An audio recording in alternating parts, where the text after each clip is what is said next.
Doctor Dalip Kaur Tiwana ਦੀ ਸਵੈ ਜੀਵਨੀ ਹੈ। ਤੁਰਦਿਆਂ ਤੁਰਦਿਆਂ। ਅੰਗ 59ਵਾਂ। ਪੰਜਾਬੀ ਸਾਹਿਤ ਅਕੈਡਮੀ ਲੁਧਿਆਣਾ ਨੂੰ ਮੈਂ ਕਦੇ ਗੋਲਿਆ ਹੀ ਨਹੀਂ ਸੀ। ਸਿਰਫ ਇੱਕ ਵਾਰੀ ਵੋਟ ਪਾਉਣ ਗਈ ਸੀ, ਉਹ ਵੀ ਜਦੋਂ ਗਿਆਨੀ ਲਾਲ ਸਿੰਘ ਹੋਰੀ ਲੈਣ ਆ ਗਏ ਸਨ। ਭੈਣ ਵੋਟ ਪਾਉਣ ਚੱਲਣਾ ਹੈ ਕਿਉਂਕਿ ਉਹ ਪ੍ਰਧਾਨਗੀ ਦੇ ਅਹੁਦੇ ਲਈ ਖੜੇ ਸਨ। ਉਸ ਤੋਂ ਮਗਰੋਂ ਉਸ ਅਕੈਡਮੀ ਦੀਆਂ ਚੰਗੀਆਂ ਮਾੜੀਆਂ ਖਬਰਾਂ ਆਉਂਦੀਆਂ ਰਹਿੰਦੀਆਂ, ਪਰ ਮੈਂ ਬਹੁਤਾ ਕਦੇ ਧਿਆਨ ਨਹੀਂ ਸੀ ਦਿੱਤਾ। ਇੱਕ ਵਾਰੀ ਅਕੈਡਮੀ ਦੇ ਸ਼ੁਭ ਚਿੰਤਕ ਬਹੁਤ ਜ਼ੋਰ ਦੇ ਕੇ ਆਖਣ ਲੱਗੇ, ਤੁਸੀਂ ਪ੍ਰਧਾਨ ਬਣ ਜਾਓ, ਅਕੈਡਮੀ ਦਾ ਕੁਝ ਭਲਾ ਹੋ ਜਾਏਗਾ। ਮੈਨੂੰ ਲੁਧਿਆਣੇ ਉੱਥੋਂ ਦੀ ਪੋਲਿਟਿਕਸ ਦੀ ਕੋਈ ਸਮਝ ਨਹੀਂ ਸੀ, ਇਸ ਲਈ ਉਹਨਾਂ ਨੇ ਇਹ ਵੀ ਆਖਿਆ ਕਿ ਤੁਹਾਡੇ ਮੁਕਾਬਲੇ 'ਚ ਜਿਹੜੇ ਖੜੇ ਨੇ ਸਭ ਬੈਠ ਜਾਣਗੇ। ਮੈਂ ਕਾਗਜ਼ ਭਰ ਦਿੱਤੇ, ਨਾਲ ਹੀ ਵਿਡਰਾਲ ਦੀ ਚਿੱਠੀ ਦੇ ਦਿੱਤੀ ਕਿ ਜੇ ਸਾਰਿਆਂ ਦੀ ਸਹਿਮਤੀ ਨਾ ਹੋਈ ਤਾਂ ਇਹ ਚਿੱਠੀ ਦੇ ਦਿਓ। ਉਹਨਾਂ ਨੇ ਚਿੱਠੀ ਆਪਣੇ ਕੋਲ ਰੱਖ ਲਈ। ਹੌਲੀ ਹੌਲੀ doctor Niranjan Tasneem, doctor SP Singh, doctor Tejwant Singh Gill, doctor Deepak Manmohan ਆਦਿ ਨੇ ਨਾਮ ਵਾਪਸ ਲੈ ਲਏ, ਪਰ ਗੁਰਭਜਨ ਗਿੱਲ ਨੇ ਆਖਿਆ ਮੈਂ ਨਹੀਂ ਬੈਠਦਾ।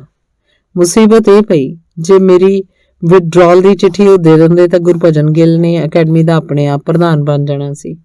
ਉਹਨਾਂ ਨੇ ਆਖਿਆ ਕੋਈ ਗੱਲ ਨਹੀਂ ਮੈਡਮ, ਇੱਕ ਬੰਦੇ ਨਾਲ ਅਸੀਂ ਮੁਕਾਬਲਾ ਕਰ ਲਵਾਂਗੇ। ਵੋਟ ਲਈ ਮੈਂ ਕਿਸੇ ਕੋਲ ਚੱਲ ਕੇ ਨਹੀਂ ਗਈ, ਸਿਰਫ ਫੋਨ ਕੀਤੇ। ਜ਼ਿੰਦਗੀ 'ਚ ਮੇਰਾ ਇਲੈਕਸ਼ਨ ਲੜਨ ਦਾ ਇਹ ਪਹਿਲਾ ਤਜਰਬਾ ਸੀ। ਮੈਨੂੰ ਜਾਣਨ ਵਾਲੇ ਬਹੁਤ ਚਿੰਤਾ 'ਚ ਸਨ ਕਿਉਂਕਿ ਗੁਰਭਜਨ ਗਿੱਲ ਇਸ ਚੋਣ ਲਈ ਕਈ ਸਾਲਾਂ ਤੋਂ ਤਿਆਰੀ ਕਰ ਰਿਹਾ ਸੀ। ਵੋਟਾਂ ਵਾਲੇ ਦਿਨ ਮੈਨੂੰ ਬੜੀ ਹੈਰਾਨੀ ਹੋਈ। 4 ਯੂਨੀਵਰਸਿਟੀਆਂ ਦੇ ਵਾਈਸ ਚਾਂਸਲਰ ਵੋਟ ਪਾਉਣ ਲਈ ਪਹੁੰਚੇ ਹੋਏ ਸਨ। ਜਿੱਥੇ ਉਹ ਬੈਠੇ ਸਨ, ਮੈਨੂੰ ਉੱਥੇ ਬੁਲਾ ਕੇ ਡਾਕਟਰ ਜੌਲ ਨੇ ਆਖਿਆ, ਬੀਬੀ ਗੁਰਭਜਨ ਗਿੱਲ ਜੇ ਹਾਰ ਗਿਆ ਤਾਂ ਕੋਈ ਗੱਲ ਨਹੀਂ, ਜੇ ਤੂੰ ਹਾਰ ਗਈ ਤਾਂ ਸਾਨੂੰ ਸਾਰਿਆਂ ਨੂੰ ਬੜੀ ਨਮੋਸ਼ੀ ਹੋਏਗੀ। ਜਗਦੇਵ ਜੱਸੋਵਾਲ ਨੇ ਆਖਿਆ 2 ਪਰਚੀਆਂ ਪਾ ਲਓ, ਤੁਸੀਂ ਤੇ ਗੁਰਭਜਨ ਗਿੱਲ ਅੱਧਾ ਵਕਤ ਪ੍ਰਧਾਨਗੀ ਕਰ ਲਿਓ। ਮੈਂ ਆਖਿਆ ਜੇ ਹਾਰ ਵੀ ਗਈ ਤਾਂ ਇਹ ਕੋਈ ਗੁਨਾਹ ਨਹੀਂ ਹੋਏਗਾ, ਠੀਕ ਹੈ ਜੋ ਰੱਬ ਕਰੇਗਾ। ਜਦੋਂ ਵੋਟਾਂ ਦੀ ਗਿਣਤੀ ਹੋ ਰਹੀ ਸੀ, ਗੁਰਭਜਨ ਗਿੱਲ ਵਾਲੀ ਢੇਰੀ ਵੱਧਦੀ ਜਾ ਰਹੀ ਸੀ। ਸਾਡੇ ਵਾਲਿਆਂ ਦੇ ਮੂੰਹ ਉਤਰਦੇ ਜਾ ਰਹੇ ਸਨ।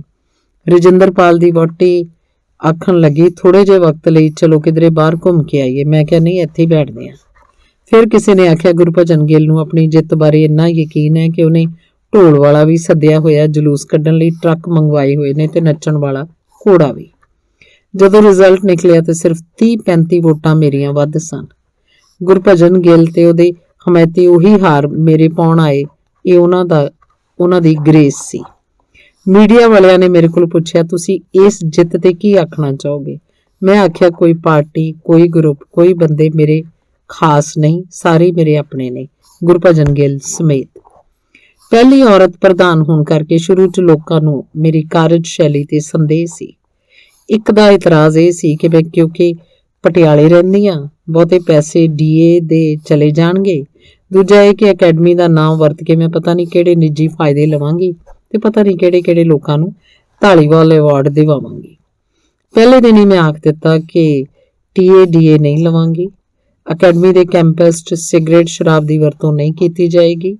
ਬਾਕੀ ਪਿਛਲੇ ਟਰਮ ਵਾਲੇ ਜਿਹੜੇ ਇਨਾਮ ਦੇਣੋਂ ਛੱਡ ਗਏ ਸਨ, ਸਿਰਫ ਉਹਨਾਂ ਨੂੰ ਹੀ ਇਨਾਮ ਦੇਣੇ ਹਨ ਕਿਉਂਕਿ ਮੈਨੂੰ ਲੱਗਦਾ ਹੈ ਲੇਖਕ ਪੈਸਿਆਂ ਨਾਲੋਂ ਵੱਡੇ ਨੇ। 2 ਸਾਲ ਦੀ ਟਰਮ ਵਿੱਚ ਮੈਂ ਸੁਖਦੇਵ ਸਰਸਾ, ਸੈਕਟਰੀ ਤੇ ਹੋਰ ਮੈਂਬਰਾਂ ਦੀ ਟੀਮ ਨੇ ਹਾਲ AC ਕਰਵਾ ਦਿੱਤਾ। ਬਾਥਰੂਮ ਰੈਨੋਵੇਟ ਹੋਏ। ਮੁਲਾਜ਼ਮਾਂ ਦੀਆਂ ਤਨਖਾਹਾਂ ਜੋ 15 ਸਾਲਾਂ ਤੋਂ ਉੱਥੇ ਹੀ ਖੜੀਆਂ ਸਨ, ਦੁੱਗਣੀਆਂ ਕਰ ਦਿੱਤੀਆਂ। ਮੈਗਜ਼ੀਨ ਨੂੰ ਵਿਸ਼ੇਸ਼ ਅੰਕਾਂ 'ਚ ਬਦਲ ਕੇ ਸਾਂਭਣਯੋਗ ਬਣਾ ਦਿੱਤਾ। ਫੰਕਸ਼ਨ ਤਾਂ ਹੋਣੇ ਹੀ ਸਨ। ਜਿਹੜੇ ਵੀ ਵੱਡੇ ਵਿਦਵਾਨ ਨੂੰ ਬੇਨਤੀ ਕੀਤੀ ਉਹ ਪਹੁੰਚ ਗਿਆ। ਇੱਕ ਬੜਾ ਵੱਡਾ ਕੰਮ, 33 ਲੱਖ ਰੁਪਈਆ ਲਗਾ ਕੇ 9 ਵੱਡੀਆਂ ਦੁਕਾਨਾਂ ਦਾ ਬੁੱਕ ਬਾਜ਼ਾਰ ਉਸਾਰ ਦਿੱਤਾ, ਜਿਹਦਾ ਨਾਂ ਸਾਈਂ ਮੀਆਂ ਮੀਰ ਬੁੱਕ ਬਾਜ਼ਾਰ ਰੱਖਿਆ ਤੇ ਜਿਹਦਾ ਨੀਂਹ ਪੱਥਰ ਡਾਕਟਰ ਜਸਵੰਤ ਸਿੰਘ ਨੇਕੀ ਨੇ ਰੱਖਿਆ। ਇਸ ਬਾਜ਼ਾਰ 'ਚ 6 ਦੁਕਾਨਾਂ ਪੰਜਾਬੀ ਦੀਆਂ, ਇੱਕ ਅੰਗਰੇਜ਼ੀ ਦੀ, ਇੱਕ ਹਿੰਦੀ ਤੇ ਇੱਕ ਉਰਦੂ ਦੀ ਹੋਏਗੀ। ਉਰਦੂ ਦੀ ਦੁਕਾਨ ਖੋਲਣ ਵਾਲੇ ਨੂੰ ਉਰਦੂ ਪੜ੍ਹਾਉਣ ਦੀ ਤਨਖਾਹ ਵੀ ਦਿੱਤੀ ਜਾਏਗੀ। 8 ਲੱਖ ਬੀਬੀ ਉਪਿੰਦਰਜੀਤ ਨੇ ਦਿੱਤਾ, 5 ਲੱਖ ਮੱਕੜ ਭਾਈ ਸਾਹਿਬ ਨੇ, 1 ਲੱਖ ਸੇਖਵਾਂ ਨੇ ਤੇ 10 ਲੱਖ ਬਾਦਲ ਭਾਈ ਸਾਹਿਬ ਨੇ ਦਿੱਤਾ। ਇਹ ਸਾਰੇ ਪੈਸੇ ਬਿਨਾਂ ਗੇੜੇ ਮਾਰੇ ਬੜੀ ਗ੍ਰੇਸ ਨਾਲ ਸਾਡੇ ਕੋਲ ਪਹੁੰਚੇ। ਮਨਪ੍ਰੀਤ ਬਾਦਲ ਨੇ ਵਾਅਦਾ ਕੀਤਾ ਕਿ ਅੱਗੇ ਤੋਂ ਸਰਕਾਰ ਅਕੈਡਮੀ ਲਈ ਬਜਟ ਵਿੱਚ ਵੀ ਹਮੇਸ਼ਾ ਲਈ ਗ੍ਰਾਂਟ ਦਾ ਪ੍ਰਬੰਧ ਕਰ ਦੇਵੇਗੀ। 2 ਸਾਲ ਮਗਰੋਂ ਅਕੈਡਮੀ ਵਾਲਿਆਂ ਨੂੰ ਸੌਂਪ ਕੇ ਮੈਂ ਬਿਨਾਂ ਕੋਈ ਉਲੰਭਾ ਖੱਟੇ ਅਕੈਡਮੀ ਨੂੰ ਸ਼ੁਭ ਇੱਛਾਵਾਂ ਅਲਵਿਦਾ ਆਖਾਈ। ਅੰਗ 60ਵਾਂ। ਮੈਨੂੰ ਪੁੱਛਿਆ ਜਾਂਦਾ ਹੈ ਕਿ ਅਮੀਰ ਔਰਤਾਂ ਇੱਥੋਂ ਤੱਕ ਕਿ ਤੁਹਾਡੀਆਂ ਭੈਣਾਂ ਵੀ ਡਾਇਮੰਡ ਪਾਉਂਦੀਆਂ ਨੇ, ਵੱਡੀਆਂ ਕਾਰਾਂ 'ਚ ਘੁੰਮਦੀਆਂ ਨੇ, ਵਿਦੇਸ਼ ਜਾਂਦੀਆਂ ਨੇ, ਕੀ ਤੁਹਾਡੀ ਵੀ ਕੋਈ ਇੱਛਾ ਜੋ ਪੂਰੀ ਨਹੀਂ ਹੋਈ? ਮੈਂ ਆਖਦੀ ਹਾਂ, ਹੈ ਇੱਕ ਇੱਛਾ ਜੋ ਪੂਰੀ ਨਹੀਂ ਹੋਈ। ਉਹ ਇਸ ਸੰਸਾਰ ਦੀਆਂ ਉਹ ਵਧੀਆ ਪੁਸਤਕਾਂ ਜਿੰਨੀਆਂ ਮੈਂ ਪੜ੍ਹਨਾ ਚਾਹੁੰਦੀ ਸੀ ਉਹ ਪੜ੍ਹ ਨਹੀਂ ਸਕੀ। ਕੋਈ ਇੱਕ ਜਨਮ ਇਸ ਕੰਮ ਲਈ ਕਾਫੀ ਨਹੀਂ। ਫਿਰ ਪੁੱਛਿਆ ਜਾਂਦਾ ਹੈ ਕਿ ਜਿਹੜੀਆਂ ਪੜ੍ਹੀਆਂ ਨੇ ਉਹਨਾਂ 'ਚੋਂ ਵਧੀਆ ਕਿਹੜੀਆਂ ਲੱਗੀਆਂ। ਮੈਂ ਆਖਦੀ ਹਾਂ ਤੁਹਾਡੇ ਮਨ ਦੇ ਵਿਕਾਸ ਤੇ ਇਤਿਹਾਸ ਵੱਖਰੇ ਵੱਖਰੇ ਪੜਾਵਾਂ ਉੱਤੇ ਵੱਖਰੀ ਵੱਖਰੀ ਤਰ੍ਹਾਂ ਦੀਆਂ ਕਿਤਾਬਾਂ ਚੰਗੀਆਂ ਲੱਗਦੀਆਂ ਨੇ। ਕਦੇ ਰੋਮਾਂਟਿਕ, ਕਦੇ ਯਥਾਰਥਕ, ਕਦੇ ਮਨੋਵਿਗਿਆਨਕ ਤੇ ਹੁਣ ਦਾਰਸ਼ਨਿਕ ਪਹਿਲੂ ਜਿਨ੍ਹਾਂ ਤੇ ਭਾਰੂ ਹੋਵੇ ਉਹੀ ਚੰਗੀਆਂ ਲੱਗਦੀਆਂ ਨੇ। ਇਹਨਾਂ ਵਿੱਚ ਵੀ ਬਹੁਤ ਘੱਟ ਪੰਜਾਬੀ ਦੀਆਂ, ਫਿਰ ਕੁਝ ਭਾਰਤ ਦੀਆਂ ਤੇ ਅਖੀਰ ਸੰਸਾਰ ਭਰ ਦੀਆਂ ਕਿਤਾਬਾਂ ਵਿੱਚ ਚੁਣਦੀ ਰਹੀ ਹਾਂ। ਮੈਥੋਂ ਪੁੱਛਿਆ ਜਾਂਦਾ ਹੈ ਕਿ ਮੈਂ ਬਹੁਤ ਘੱਟ ਫੰਕਸ਼ਨਾਂ ਤੇ ਹੀ ਕਿਉਂ ਜਾਂਦੀ ਹਾਂ। ਬਹੁਤ ਘੱਟ ਲੋਕਾਂ ਨਾਲ ਮੇਰੀਆਂ ਪਰਿਵਾਰਕ ਸਾਂਝਾਂ ਨੇ। ਲੱਗਦਾ ਹੈ ਤੁਹਾਡੀ ਕੋਈ ਸਹੇਲੀ ਦੋਸਤ ਵੀ ਨਹੀਂ ਹੈ। ਫਿਰ ਵੀ ਕਿਸ ਦੀ ਕੰਪਨੀ ਤੁਹਾਨੂੰ ਸਭ ਤੋਂ ਵੱਧ ਚੰਗੀ ਲੱਗਦੀ ਹੈ? ਮੈਂ ਦੱਸਦੀ ਹਾਂ, ਮੈਨੂੰ ਸਭ ਤੋਂ ਵੱਧ ਕਿਤਾਬਾਂ ਦੀ ਕੰਪਨੀ ਚੰਗੀ ਲੱਗਦੀ ਹੈ, ਜਾਂ ਫਿਰ ਆਪਣੇ ਆਪ ਦੀ। ਮੈਨੂੰ ਲੱਗਦਾ ਰਹਿੰਦਾ ਕਿ ਫੰਕਸ਼ਨਾਂ ਤੇ ਜਾ ਕੇ ਤੁਹਾਨੂੰ ਕੁਝ ਵੀ ਪ੍ਰਾਪਤ ਨਹੀਂ ਹੁੰਦਾ। ਨਾ ਹੀ ਜ਼ਿੰਦਗੀ 'ਚ ਬੰਦੇ ਕੋਲ ਇੰਨਾ ਵਕਤ ਹੁੰਦਾ ਹੈ ਕਿ ਬੇਮਾਨੇ ਭਾਸ਼ਣਾਂ, ਫੰਕਸ਼ਨਾਂ ਤੇ ਮਜਬੂਰੀਆਂ ਲਈ, ਪ੍ਰਧਾਨਗੀਆਂ ਲਈ ਭੱਜਿਆ ਫਿਰੇ। ਇਹ ਮੇਰੀ ਹਉਮੈ ਨਹੀਂ, ਮੇਰੇ ਸੁਭਾਅ ਦੀ ਮਜਬੂਰੀ ਹੈ। ਅੰਗ 61। ਬਹੁਤ ਵੱਡਾ ਪ੍ਰਸ਼ਨ ਹੈ ਕਿ ਮੌਤ ਬਾਰੇ ਕੀ ਸੋਚਦੀ ਹਾਂ। ਮੈਂ ਆਪਣੀ ਮੌਤ ਬਾਰੇ ਕੁਝ ਵੀ ਨਹੀਂ ਸੋਚਦੀ। ਨਾ ਚਿੰਤਾ, ਨਾ ਭੈ, ਨਾ ਉਡੀਕ। ਦੁਨੀਆ ਦੇ ਆਉਣ ਜਾਣ ਵਾਂਗ ਦੁਨੀਆ ਤੋਂ ਚਲੇ ਜਾਣਾ ਇੱਕ ਸਹਿਜ ਕਰਮ ਹੈ। ਵੀਰੇ ਦੀ ਮੌਤ ਪਿੱਛੋਂ ਮੇਰਾ ਮਨ ਬਹੁਤ ਡਾਵਾਂਡੋਲ ਹੋ ਗਿਆ ਸੀ। ਬੋਧੀਆਂ ਦੇ, ਈਸਾਈਆਂ ਦੇ, ਮੁਸਲਮਾਨਾਂ ਦੇ, ਸਿੱਖਾਂ ਦੇ ਤੇ ਹਿੰਦੂਆਂ ਦੇ ਮੌਤ ਬਾਰੇ ਵਿਸਥਾਰ 'ਚ ਵਿਚਾਰ ਪੜ੍ਹੇ। ਈਸਾਈ ਮੌਤ ਦੇ ਨਾਲ ਹੀ ਸਭ ਕੁਝ ਖਤਮ ਹੋਇਆ ਮੰਨਦੇ ਨੇ। ਮੁਸਲਮਾਨ ਆਖਦੇ ਨੇ ਕਿਆਮਤ ਦੇ ਦਿਨ ਸਭ ਮਰੇ ਹੋਏ ਲੋਕ ਜਿਉਂਦੇ ਹੋ ਜਾਣਗੇ। ਹਿੰਦੂ ਧਰਮ 'ਚ ਆਖਿਆ ਗਿਆ ਕਿ ਮਰਦੀ ਸਿਰਫ ਦੇਹ ਹੈ, ਰੂਹ ਨਹੀਂ। ਬੋਧੀ ਵੀ ਆਤਮਾ ਦੇ ਆਉਣ ਜਾਣ ਨੂੰ ਮੰਨਦੇ ਹਨ, ਜਦੋਂ ਤੱਕ ਕਿ ਉਹ ਨਿਰਵਾਣ ਹਾਸਲ ਨਹੀਂ ਕਰ ਲੈਂਦੇ। ਸਿੱਖ ਵੀ ਆਪਣੇ ਚੰਗੇ ਕਰਮਾਂ ਨਾਲ, ਭਜਨ ਭਗਤੀ ਨਾਲ ਮਰਨ ਜੰਮਣ ਦੇ ਗੇੜ ਤੋਂ ਪਾਰ ਲੰਘ ਸਕਦਾ ਹੈ। ਵੀਰਾ ਮੇਰੇ ਨਾਲੋਂ 15 ਵਰ੍ਹੇ ਛੋਟਾ ਸੀ। 5 ਹੀ ਭੈਣਾਂ ਤੋਂ ਮਗਰੋਂ ਜੰਮਿਆ। ਮੇਰੇ ਨਾਲ ਉਹਦਾ ਬਹੁਤ ਮੋਹ ਸੀ, ਸ਼ਾਇਦ ਇਸ ਲਈ ਕਿ ਬਾਪੂ ਜੀ ਦੀ ਮੌਤ ਤੋਂ ਮਗਰੋਂ ਬੀਬੀ ਜਦੋਂ ਸਭ ਕੁਝ ਛੱਡ ਛਡਾ ਕੇ ਭਜਨ ਪਾਠ ਕਰਨ ਲੱਗ ਪਈ ਸੀ ਤਾਂ ਮੈਂ ਹੀ ਉਹਨੂੰ ਬੱਚਿਆਂ ਵਾਂਗ ਪਾਲਿਆ ਸੀ। ਇੱਕ ਦਿਨ ਆਖਣ ਲੱਗਾ, ਭੈਣ ਜੀ ਤੁਸੀਂ ਮੇਰੇ ਨਾਲੋਂ ਵੱਡੇ ਹੋ, ਕਿਤੇ ਪਹਿਲਾਂ ਨਾ ਮਰ ਜਾਇਓ। ਆਈ ਕਾਂਟ ਟੇਕ ਇਟ, ਮਤਲਬ ਸੀ ਮੈਂ ਨਹੀਂ ਜਰ ਸਕਾਂਗਾ। ਉਹੀ ਭਰਾ ਚੰਡੀਗੜ੍ਹ ਤੋਂ ਪਟਿਆਲੇ ਜਦੋਂ ਮੈਨੂੰ ਮਿਲਣ ਆਉਂਦਾ ਹੈ, ਬਹੁਤ ਰਾਤ ਹੋ ਜਾਣ ਕਰਕੇ ਘਰ ਦੀਆਂ ਸਾਰੀਆਂ ਬੱਤੀਆਂ ਬੁਝੀਆਂ ਵੇਖ ਗੇਟ ਤੋਂ ਹੀ ਮੁੜ ਜਾਂਦਾ ਹੈ ਕਿ ਇਸ ਵੇਲੇ ਭੈਣ ਜੀ ਨੂੰ ਕਿਉਂ ਡਿਸਟਰਬ ਕਰਨਾ। ਉਹ ਜਦੋਂ ਉਹਨੇ ਆਈ ਮਰਿਆ ਤਾਂ ਜਿਵੇਂ ਮੈਂ ਉਹਦੇ ਨਾਲ ਹੀ ਮਰ ਗਈ। ਮੌਤ ਸਿਰਫ ਜਿਸਮ ਦੀ ਨਹੀਂ ਹੁੰਦੀ, ਕਿਸੇ ਆਪਣੇ ਦੇ ਮਰ ਜਾਣ ਨਾਲ ਪਤਾ ਨਹੀਂ ਤੁਹਾਡੇ ਅੰਦਰੋਂ ਕੀ ਕੁਝ ਮਰ ਜਾਂਦਾ ਹੈ। ਇਹ ਗੱਲ ਨਾ ਕੋਈ ਸਮਝ ਸਕਦਾ ਹੈ, ਨਾ ਹੀ ਕਿਸੇ ਨੂੰ ਸਮਝਾਈ ਜਾ ਸਕਦੀ ਹੈ। ਇਹ ਮੇਰੇ ਮਨ ਦੀ ਭਟਕਣਾ ਸੀ ਕਿ ਮਨ ਦੀ ਇੱਛਾ ਕਿ ਕਥਾ ਕਹੋ ਉਰਵਸ਼ੀ ਨਾਵਲ ਦੇ ਆਖਰੀ ਭਾਗ ਦੇ ਸਮਰਪਣ 'ਚ ਮੈਂ ਲਿਖਿਆ ਹੈ, ਜ਼ਿੰਦਗੀ ਕਿਤੇ ਰੁਕਦੀ ਨਹੀਂ। ਕਿਸੇ ਹੋਰ ਸਮੇਂ 'ਚ, ਕਿਸੇ ਹੋਰ ਜਨਮ 'ਚ, ਕਿਸੇ ਹੋਰ ਨਕਸ਼ਤਰ ਉੱਤੇ ਆਪਾਂ ਫੇਰ ਮਿਲਾਂਗੇ। ਅੰਗ 62। ਟੈਰਰਿਜ਼ਮ ਦੇ ਦਿਨਾਂ 'ਚ 2 ਤਕੜੇ ਨਿਰੋਏ ਨੌਜਵਾਨ ਜਿਨ੍ਹਾਂ ਨੇ ਚਿੱਟੇ ਕੁੜਤੇ ਪਜਾਮੇ ਤੇ ਨੀਲੀਆਂ ਪੱਗਾਂ ਬੰਨੀਆਂ ਸੀ, ਕਮੀਜ਼ਾਂ ਦੇ ਹੇਠ ਦੀ ਪਿਸਤੌਲ ਵੀ ਪਾਏ ਸੀ, ਸਾਡੇ ਘਰ ਆਏ। ਮੈਂ ਡਰਾਇੰਗ ਰੂਮ 'ਚ ਬਿਠਾ ਕੇ ਚਾਹ ਪਾਣੀ ਪੁੱਛਿਆ। ਉਹਨਾਂ ਨੇ ਇੱਕ ਪਰਚਾ ਕੱਢ ਕੇ ਮੇਰੇ ਅੱਗੇ ਕਰਦਿਆਂ ਆਖਿਆ, ਅਸੀਂ ਤੁਹਾਡੇ ਲਈ ਹੁਕਮ ਲੈ ਕੇ ਆਏ ਹਾਂ। ਉਸ ਉੱਪਰ ਕਾਫੀ ਵਿਸ਼ੇ 1 2 3 4 ਕਰਕੇ ਲਿਖੇ ਸਨ। ਉਹਨਾਂ ਨੇ ਆਖਿਆ, ਇਹਨਾਂ ਵਿੱਚੋਂ ਕਿਸੇ ਇੱਕ ਵਿਸ਼ੇ ਉੱਤੇ ਲੇਖ ਲਿਖ ਕੇ ਦਿਓ, ਸੰਤਾਂ ਦਾ ਹੁਕਮ ਹੈ। ਮੈਂ ਆਖਿਆ, ਇਸ ਤਰ੍ਹਾਂ ਆਰਡਰ ਤੇ ਮੇਰੇ ਕੋਲੋਂ ਕਦੇ ਕੁਝ ਨਹੀਂ ਲਿਖਿਆ ਜਾਂਦਾ। ਮੈਂ ਉਹਨਾਂ ਨੂੰ ਦੱਸਿਆ ਕਿ ਜਦੋਂ ਗਿਆਨੀ ਜੈਲ ਸਿੰਘ ਪੰਜਾਬ ਦਾ ਮੁੱਖ ਮੰਤਰੀ ਸੀ, ਉਦੋਂ ਯੂਨੀਵਰਸਿਟੀ 'ਚ ਪ੍ਰੋਫੈਸਰ ਹੋਣਾ ਬੜੀ ਵੱਡੀ ਗੱਲ ਹੁੰਦੀ ਸੀ ਤੇ ਮੈਂ ਉਦੋਂ ਸਿਰਫ ਲੈਕਚਰਰ ਸੀ। ਮੈਨੂੰ ਪਹੁੰਚ ਕੀਤੀ ਗਈ ਕਿ ਤੁਹਾਨੂੰ ਮਟੀਰੀਅਲ ਵੀ ਸਰਕਾਰ ਵੱਲੋਂ ਦਿੱਤਾ ਜਾਏਗਾ, ਤਸਵੀਰਾਂ ਵੀ। ਤੁਸੀਂ ਗਿਆਨੀ ਜੈਲ ਸਿੰਘ ਉੱਪਰ ਇੱਕ ਪੁਸਤਕ ਲਿਖ ਦਿਓ ਤੇ ਤੁਹਾਨੂੰ ਪ੍ਰੋਫੈਸਰ ਬਣਾ ਦਿੱਤਾ ਜਾਏਗਾ। ਮੈਂ ਆਖਿਆ, ਪ੍ਰੋਫੈਸਰ ਤਾਂ ਮੈਂ 10-20 ਸਾਲ ਰਹਾਂਗੀ, ਪਰ ਉਹ ਕਿਤਾਬ ਤਾਂ ਹਮੇਸ਼ਾ ਲਈ ਮੇਰੇ ਨਾਮ ਨਾਲ ਚਿਪਕ ਜਾਏਗੀ। ਇਸ ਲਈ ਮੈਂ ਨਾ ਕਰ ਦਿੱਤੀ। ਕਈਆਂ ਨੂੰ ਮੇਰੀ ਇਹ ਗੱਲ ਕਮਲੀ ਲੱਗੀ, ਪਰ ਮੈਨੂੰ ਅਜੇ ਵੀ ਠੀਕ ਲੱਗਦੀ ਹੈ। ਉਹਨਾਂ ਆਉਣ ਵਾਲੇ ਬੰਦਿਆਂ ਨੇ ਆਖਿਆ, ਅਸੀਂ ਤਾਂ ਸਿਰਫ ਹੁਕਮ ਲੈ ਕੇ ਆਏ ਹਾਂ ਜੋ ਤੁਹਾਨੂੰ ਪੂਰਾ ਕਰਨਾ ਪਏਗਾ। ਮੈਂ ਆਖਿਆ, ਜੇ ਮੈਂ ਨਾ ਕਰਾਂ ਤਾਂ ਵੱਧ ਤੋਂ ਵੱਧ ਤੁਸੀਂ ਮੈਨੂੰ ਮਾਰ ਹੀ ਦਿਓਗੇ। ਮਰ ਮੈਂ ਉਂਝ ਵੀ ਇੱਕ ਦਿਨ ਜਾਣਾ, ਫਿਰ ਕੀ ਫਰਕ ਪੈਂਦਾ 10-20 ਸਾਲ ਪਹਿਲਾਂ ਮਰ ਗਏ ਕਿ ਪਿੱਛੋਂ, ਪਰ ਇਹਦੇ ਨਾਲ ਤੁਸੀਂ ਬਦਨਾਮ ਹੋ ਜਾਓਗੇ। ਉਹ ਆਖਣ ਲੱਗੇ, ਅੱਛਾ ਅਸੀਂ ਪ੍ਰੋਫੈਸਰ ਸਾਹਿਬ ਨਾਲ ਗੱਲ ਕਰਦੇ ਹਾਂ। ਉਹ ਉੱਪਰ ਚਲੇ ਗਏ ਤੇ ਕਾਫੀ ਦੇਰ ਬੈਠੇ ਗੱਲਾਂ ਕਰਦੇ ਰਹੇ। ਉਹਨਾਂ ਨੇ ਪਤਾ ਨਹੀਂ ਕੀ ਤੇ ਕਿਵੇਂ ਸਮਝਾਇਆ, ਉਹ ਹੇਠਾਂ ਆ ਗਏ। ਮੈਨੂੰ ਆਖਣ ਲੱਗੇ, ਅੱਛਾ ਮੈਡਮ ਫੇਰ ਆਵਾਂਗੇ, ਤੇ ਚਲੇ ਗਏ। ਇਸ ਤੋਂ ਮਗਰੋਂ ਨਹੀਂ ਆਏ। ਪਤਾ ਲੱਗਿਆ ਮਾਮਾ ਜੀ ਨੇ ਡਰਦਿਆਂ ਮਾਰਿਆਂ ਸਾਰੇ ਘਰ ਨੂੰ ਲੋਹੇ ਦੇ ਦਰਵਾਜ਼ੇ ਲਗਵਾ ਲਏ ਸਨ, ਕਿਉਂਕਿ ਅਮਰਗੜ੍ਹ ਕਿਸੇ ਸੇਠ ਦਾ ਮੁੰਡਾ ਅੱਤਵਾਦੀਆਂ ਨੇ ਅਗਵਾ ਕਰ ਲਿਆ ਸੀ। ਉਸ ਤੋਂ 50 ਲੱਖ ਰੁਪਇਆ ਲੈ ਕੇ ਬੱਚਾ ਛੱਡਿਆ ਗਿਆ ਸੀ। ਮਾਮਾ ਜੀ ਦਾ ਪਰਿਵਾਰ ਪੱਕਾ ਗੁਰਸਿੱਖ ਪਰਿਵਾਰ ਸੀ, ਫਿਰ ਵੀ ਉਹ ਡਰ ਰਹੇ ਸਨ। ਸੱਚੀ ਇੱਕ ਰਾਤ ਉਹ ਆ ਗਏ, ਦਰਵਾਜ਼ੇ ਖੜਕਾਏ, ਭੰਨਣ ਦੀ ਕੋਸ਼ਿਸ਼ ਵੀ ਕੀਤੀ ਤੇ ਜਦੋਂ ਆਵਾਜ਼ ਨਾ ਚੱਲੀ ਤਾਂ ਵਿਹੜੇ 'ਚ ਖੜੀ ਉਹ ਕਾਰ ਭੰਨ ਗਏ ਤੇ ਇਹ ਆਖ ਕੇ ਚਲੇ ਗਏ ਕਿ ਅਸੀਂ ਮੁੜ ਕੇ ਆਵਾਂਗੇ। ਮਾਮਾ ਜੀ ਨੇ ਆਪਣਾ ਪਰਿਵਾਰ ਨਾਭੇ ਇੱਕ ਭੀੜੀ ਜੀ ਗਲੀ 'ਚ ਗਰੀਬਾਂ ਦੇ ਘਰਾਂ ਵਿੱਚ ਘਰ ਕਿਰਾਏ ਤੇ ਘਰ ਲੈ ਕੇ ਉੱਥੇ ਛੱਡ ਦਿੱਤਾ ਤੇ ਬੜਾ ਚਿਰ ਉੱਥੇ ਹੀ ਰਹੇ। ਘਰ ਸਿਰਫ ਮਾਮਾ ਜੀ ਤੇ ਮਾਮੀ ਜੀ ਹੀ ਸਨ। ਮਗਰੋਂ ਫੇਰ ਇੱਕ ਵਾਰੀ ਆਏ ਤਾਂ ਪਿੰਡ ਵਾਲੇ ਚੌਕਸ ਸਨ। ਉਹਨਾਂ ਨੇ ਪਿੱਛੋਂ ਦੀ ਜੱਫਾ ਮਾਰ ਕੇ ਇੱਕ ਅੱਤਵਾਦੀ ਨੂੰ ਸੁੱਟ ਲਿਆ, ਬਾਕੀ ਫਰਾਰ ਹੋ ਗਏ। ਅਗਲੇ ਦਿਨ ਸ਼ਨਾਖਤ ਹੋਣ ਤੇ ਪਤਾ ਲੱਗਿਆ ਕਿ ਉਹ ਪਿੰਡ ਦੇ ਹੀ ਚਮਾਰਾਂ ਦਾ ਮੁੰਡਾ ਸੀ, ਜਿਹੜਾ ਪੁਲਿਸ 'ਚ ਸਿਪਾਹੀ ਸੀ। ਇਸੇ ਤਰ੍ਹਾਂ ਇਹ ਵਾਪਰਿਆ ਕਿ ਰਾਤ ਨੂੰ ਅੱਤਵਾਦੀ ਬਣ ਕੇ ਲੋਕਾਂ ਤੋਂ ਰੋਟੀਆਂ ਖਾ ਜਾਂਦੇ, ਪੈਸਾ ਟਕਾ ਲੈ ਜਾਂਦੇ। ਅਗਲੇ ਦਿਨ ਪੁਲਿਸ ਆ ਜਾਂਦੀ ਕਿ ਰਾਤੀ ਤੁਹਾਡੇ ਘਰ ਅੱਤਵਾਦੀ ਠਹਿਰੇ ਸੀ। ਉਹਨਾਂ ਤੋਂ ਚੋਖੇ ਪੈਸੇ ਲੈ ਕੇ ਖਹਿੜਾ ਛੁਡਾਇਆ ਜਾਂਦਾ। ਉਹਨਾਂ ਗੜਬੜ ਦੇ ਦਿਨਾਂ 'ਚ ਸੈਂਟਰ ਤੋਂ ਮੰਗਵਾਈ ਪੁਲਿਸ ਤੇ ਫੌਜ ਦਾ ਖਰਚਾ ਉਦੋਂ ਪੰਜਾਬ ਸਿਰ ਪਾਇਆ ਗਿਆ। ਉਹ ਪਿਛਲੇ 20-25 ਸਾਲਾਂ ਵਿੱਚ ਹੀ ਨਹੀਂ ਉਤਾਰਿਆ ਜਾ ਸਕਿਆ। ਸਭ ਤੋਂ ਵੱਡਾ ਨੁਕਸਾਨ ਇਹ ਹੋਇਆ ਕਿ ਹਰਿਮੰਦਰ ਸਾਹਿਬ ਅੰਮ੍ਰਿਤਸਰ ਦੇ ਅਜਾਇਬ ਘਰ 'ਚ ਜੋ ਦੁਰਲਭ ਤੇ ਕੀਮਤੀ ਪੁਸਤਕਾਂ ਦੇ ਖਰੜੇ ਰੱਖੇ ਹੋਏ ਸਨ, ਉਹ ਫੌਜ ਚੁੱਕ ਕੇ ਲੈ ਗਈ। ਅਜੇ ਤੱਕ ਕੋਈ ਉਗ ਸੁਗ ਨਹੀਂ ਨਿਕਲੀ ਤੇ ਨਾ ਹੀ ਲੱਗਦਾ ਕਦੇ ਉਹ ਵਾਪਸ ਆ ਸਕਣਗੇ। ਨੌਜਵਾਨ ਮੁੰਡੇ ਜਿਹੜੇ ਮਰੇ, ਉਹ ਕਹਿਰ ਪੰਜਾਬੀ ਮਾਵਾਂ, ਭੈਣਾਂ, ਬੁੱਢਿਆਂ, ਬੱਚਿਆਂ ਨੇ ਜੋ ਜਰਿਆ, ਉਹ ਸਿਰਫ ਉਹੀ ਜਾਣਦੇ ਨੇ ਜਾਂ ਰੱਬ ਜਾਣਦਾ ਹੈ। ਇੱਕ ਧਾਰਮਿਕ ਸਥਾਨ ਨੂੰ ਫਨਾਹ ਕਰਨ ਦਾ ਬਦਲਾ ਕੁਦਰਤ ਨੇ ਇੰਦਰਾ ਦੀ ਸਾਰੀ ਫੈਮਿਲੀ ਫਨਾਹ ਕਰਕੇ ਲਿਆ। ਦੋਨੋਂ ਪੁੱਤ ਅਜਾਈ ਮਰੇ, ਆਪ ਅਜਾਈ ਮਰੀ। ਇਸ ਸਮੇਂ 'ਚ ਜਿਉਣਾ ਤੇ ਉਹ ਸਭ ਕਾਸੇ ਦੇ ਵਿੱਚੋਂ ਲੰਘਣਾ ਬਹੁਤ ਭਿਆਨਕ ਸੀ। ਪੰਜਾਬ ਦੇ ਇਤਿਹਾਸ ਦਾ ਇਹ ਕਾਲਾ ਪੱਤਰਾ ਸ਼ਾਇਦ ਉਸ ਪਾਪ ਦੀ ਸਜ਼ਾ ਵੀ ਸੀ ਜਿਹੜੀ 1947 ਵੇਲੇ ਇੱਧਰਲੇ ਲੋਕਾਂ ਨੇ ਮੁਸਲਮਾਨਾਂ ਤੇ ਕੀਤਾ ਤੇ ਮੁਸਲਮਾਨਾਂ ਨੇ ਪਾਕਿਸਤਾਨ 'ਚ ਇੱਧਰਲੇ ਲੋਕਾਂ ਨਾਲ ਜੋ ਕੀਤਾ ਉਹਦੀ ਸਜ਼ਾ ਅਜੇ ਤੱਕ ਭੁਗਤ ਰਹੇ ਨੇ। ਕੁਦਰਤ ਕਦੇ ਕਿਸੇ ਨੂੰ ਮਾਫ ਨਹੀਂ ਕਰਦੀ। ਅੰਗ 63। ਇੱਥੇ ਯੂਨੀਵਰਸਿਟੀ 'ਚ ਰਹਿੰਦਿਆਂ ਕੋਈ ਦੁਖਦਾਈ ਘਟਨਾਵਾਂ ਵੀ ਵਾਪਰਦੀਆਂ ਵੇਖੀਆਂ। ਕਿਸੇ ਕੁੜੀ ਖਾਤਰ ਕਦੇ ਕੋਈ ਮੁੰਡਾ ਆਤਮ ਹੱਤਿਆ ਕਰ ਲੈਂਦਾ ਤੇ ਕਦੇ ਕਿਸੇ ਮੁੰਡੇ ਖਾਤਰ ਕੁੜੀ। ਕੌਣ ਉਹਨਾਂ ਨੂੰ ਜਾ ਕੇ ਦੱਸੇ ਕਿ ਇਹ ਹੀਰਾ ਰਾਂਝਿਆਂ ਦਾ ਵੇਲਾ ਨਹੀਂ ਤੇ ਨਾ ਹੀ ਸੱਸੀਆਂ ਸੋਹਣੀਆਂ ਦਾ, ਜਦੋਂ ਜਿੰਦ ਵਾਰ ਕੇ ਵੀ ਵਫਾ ਪਾਲੀ ਜਾਂਦੀ ਸੀ। ਹੁਣ ਮੁੰਡੇ ਕੁੜੀਆਂ ਨੂੰ ਇੱਕ ਦੂਜੇ ਨਾਲ ਫਲਰਟ ਕਰਨਾ ਤਾਂ ਚੰਗਾ ਲੱਗਦਾ ਹੈ, ਪਰ ਵਿਆਹ ਦੇ ਸਵਾਲ ਤੇ ਉਹ ਸੋਚੀ ਪੈ ਜਾਂਦੇ ਨੇ।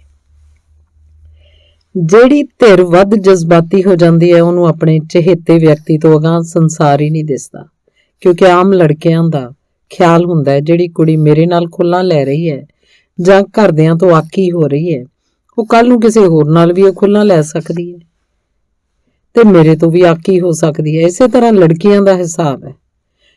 ਕੋਈ ਪ੍ਰੇਮ ਵਿਆਹ ਜੇ ਸਿਰੇ ਵੀ ਚੜ ਜਾਂਦਾ ਤੇ ਮਗਰੋਂ ਉਹੀ ਰੂਟੀਨ ਵਾਲੀ ਜ਼ਿੰਦਗੀ ਸ਼ੁਰੂ ਹੋ ਜਾਂਦੀ ਹੈ। ਇਸ ਤਰ੍ਹਾਂ ਕਿਸੇ ਨੂੰ ਗਿਲਾ ਕਰਨ ਜੋਗਾ ਵੀ ਨਹੀਂ ਰਹਿੰਦਾ। ਮਾਪੇ ਆਖਦੇ ਨੇ ਤੁਸੀਂ ਆਪ ਹੀ ਲੱਭਿਆ ਜਾਂ ਲੱਭੀ ਹੈ। ਇਸੇ ਕਾਰਨ ਜਦੋਂ ਗਲਤੀ ਦਾ ਅਹਿਸਾਸ ਹੁੰਦਾ ਹੈ ਤਾਂ ਬਹੁਤ ਵਾਰੀ ਪ੍ਰੇਮ ਵਿਆਹ ਟੁੱਟ ਜਾਂਦੇ ਨੇ। ਵਿਆਹ ਤਾਂ ਦੂਜੇ ਵੀ ਟੁੱਟ ਜਾਂਦੇ ਨੇ, ਪਰ ਉੱਥੇ ਮਾਪੇ ਬੱਚਿਆਂ ਦੇ ਨਾਲ ਖੜਦੇ ਨੇ। ਮੈਨੂੰ ਇੱਕ ਗੱਲ ਦੀ ਕਦੇ ਸਮਝ ਨਹੀਂ ਆਈ ਕਿ ਮੁੰਡੇ ਕੁੜੀਆਂ ਦਾ ਅਖੀਰ ਵਿਆਹ ਤਾਂ ਹੋ ਹੀ ਜਾਣਾ ਹੁੰਦਾ। ਪੜ੍ਹਨ ਵੇਲੇ ਵਿਆਹ ਬਾਰੇ ਸੋਚਣ ਦੀ ਕੀ ਲੋੜ ਹੈ?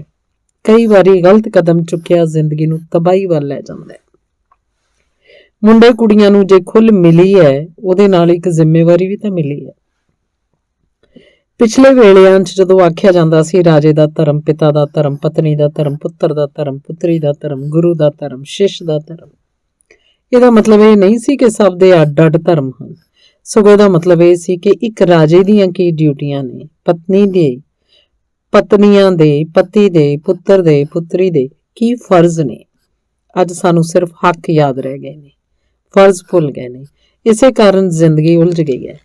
ਨਾ ਸਾਡੇ ਕੋਲ ਕੋਈ ਜਿਉਣ ਦਾ ਮਾਡਲ ਹੈ, ਨਾ ਕੋਈ ਸਿਧਾਂਤ, ਨਾ ਸਮਝ। ਸਿਰਫ ਜਿਸ ਪਾਸੇ ਸੌਖ ਹੈ ਉਹ ਰਾਹ ਚੁਣ ਲਿਆ ਜਾਂਦਾ ਹੈ। ਪਹਿਲੇ ਸਮਿਆਂ 'ਚ ਨਾਨੀਆਂ ਦਾਦੀਆਂ ਕਥਾ ਕਹਾਣੀਆਂ ਰਾਹੀਂ ਹੀ ਜੀਵਨ ਮੁੱਲਾਂ ਦੀ ਤੇ ਜੀਵਨ ਜਾਚ ਸਮਝਾ ਦਿੰਦੀਆਂ ਸੀ। ਹੁਣ ਨਾ ਤਾਂ ਸੰਯੁਕਤ ਪਰਿਵਾਰ ਹਨ, ਨਾ ਹੀ ਮਾਵਾਂ ਕੋਲ ਵਕਤ ਹੈ। ਟੀਵੀ ਦੀ ਲੱਚਰ ਕਾਰਗੁਜ਼ਾਰੀ ਜ਼ਿੰਦਗੀ ਨੂੰ ਔਜੜਾਂ 'ਚ ਪਾ ਕੇ ਨਿਵਾਣ ਵੱਲ ਲਈ ਜਾ ਰਹੀ ਹੈ। ਮੈਨੂੰ ਤਾਂ ਲੱਗਦਾ ਸਭ ਤੋਂ ਵੱਡੀ ਘਾਟ ਸਾਡੇ 'ਚ ਇਹ ਆ ਗਈ ਹੈ ਕਿ ਅਸੀਂ ਸੋਚਣਾ ਹੀ ਛੱਡ ਦਿੱਤਾ ਹੈ। ਕਿਸੇ ਵੀ ਮੁੱਦੇ ਤੇ ਕੰਟੈਂਪਲੇਟ ਕਰਨਾ ਸਾਡੀ ਆਦਤ 'ਚ ਸ਼ਾਮਲ ਨਹੀਂ ਰਹਿ ਗਿਆ। ਬਿਨਾਂ ਸੋਚੇ ਸਮਝੇ ਅਸੀਂ ਜ਼ਿੰਦਗੀ ਲੰਘਾਈ ਜਾ ਰਹੇ ਹਾਂ, ਜਾਂ ਇਉਂ ਆਖੋ ਸੁੱਤੇ ਸੁੱਤੇ ਹੀ ਅਸੀਂ ਮੌਤ ਵੱਲ ਤੁਰੇ ਜਾ ਰਹੇ ਹਾਂ। ਨਾ ਸਾਡੇ ਕੋਲ ਕੋਈ ਇਖਲਾਕੀ ਕੀਮਤਾਂ ਬਚੀਆਂ ਨੇ, ਨਾ ਸਮਾਜਿਕ ਫਰਜ਼, ਨਾ ਦਾਰਸ਼ਨਿਕ ਸੂਝ, ਤੇ ਨਾ ਹੀ ਮਨੁੱਖੀ ਜ਼ਿੰਦਗੀ ਦੇ ਅਰਥ ਸਾਨੂੰ ਪਤਾ ਨਹੀਂ। ਇਸੇ ਲਈ ਬੇਮਤਲਬ ਭਟਕਦੇ ਲੋਕ ਆਪਣੇ ਹੀ ਵਰਗੇ ਬਾਬਿਆਂ, ਸਾਧੂਆਂ, ਭੇਖੀਆਂ, ਤਾਂਤਰਿਕਾਂ, ਪੰਡਤਾਂ ਵੱਲ ਤੁਰ ਪੈਂਦੇ ਨੇ। ਸਾਡਾ ਵਿਦਿਅਕ ਢਾਂਚਾ ਜਾਣਕਾਰੀ ਤੱਕ ਸਿਮਟ ਗਿਆ ਹੈ। ਇਸੇ ਲਈ ਆਪਣੇ ਆਪ ਨੂੰ ਜਾਣਨ ਸਮਝਣ ਦੀ ਥਾਂ ਹਨੇਰੇ 'ਚ ਤੁਰਦੇ ਲੋਕ, ਖਾਸ ਕਰ ਨੌਜਵਾਨ ਪੀੜ੍ਹੀ, ਨਸ਼ਿਆਂ ਰਾਹੀਂ ਆਪਣੇ ਆਪ ਨੂੰ ਭੁੱਲਣ ਦੀ ਕੋਸ਼ਿਸ਼ ਕਰਦੀ ਹੈ। ਇਉਂ ਮਾਪਿਆਂ ਦੀ ਅੱਖਾਂ ਦੀ ਰੌਸ਼ਨੀ ਬੁਝਾ ਬੱਚਿਆਂ ਨੂੰ ਯਤੀਮ ਬਣਾ ਨਸ਼ਿਆਂ ਦੀ ਰਾਹ ਤੁਰਦੇ ਮੜੀਆਂ ਤੱਕ ਪਹੁੰਚ ਜਾਂਦੇ ਨੇ। ਇਉਂ ਲੱਗ ਰਿਹਾ ਇਸ ਪਾਸੇ ਧਰਮ, ਸਮਾਜ, ਪਰਿਵਾਰ ਸਭ ਕੁਝ ਹੀ ਬੇਵਸ ਹੋ ਗਿਆ। ਰਾਜਨੀਤੀ ਦੀ ਖੇਡ ਵੀ ਪੈਸੇ ਬਟੋਰਨ ਤੱਕ ਹੀ ਸੀਮਤ ਹੋ ਗਈ ਹੈ।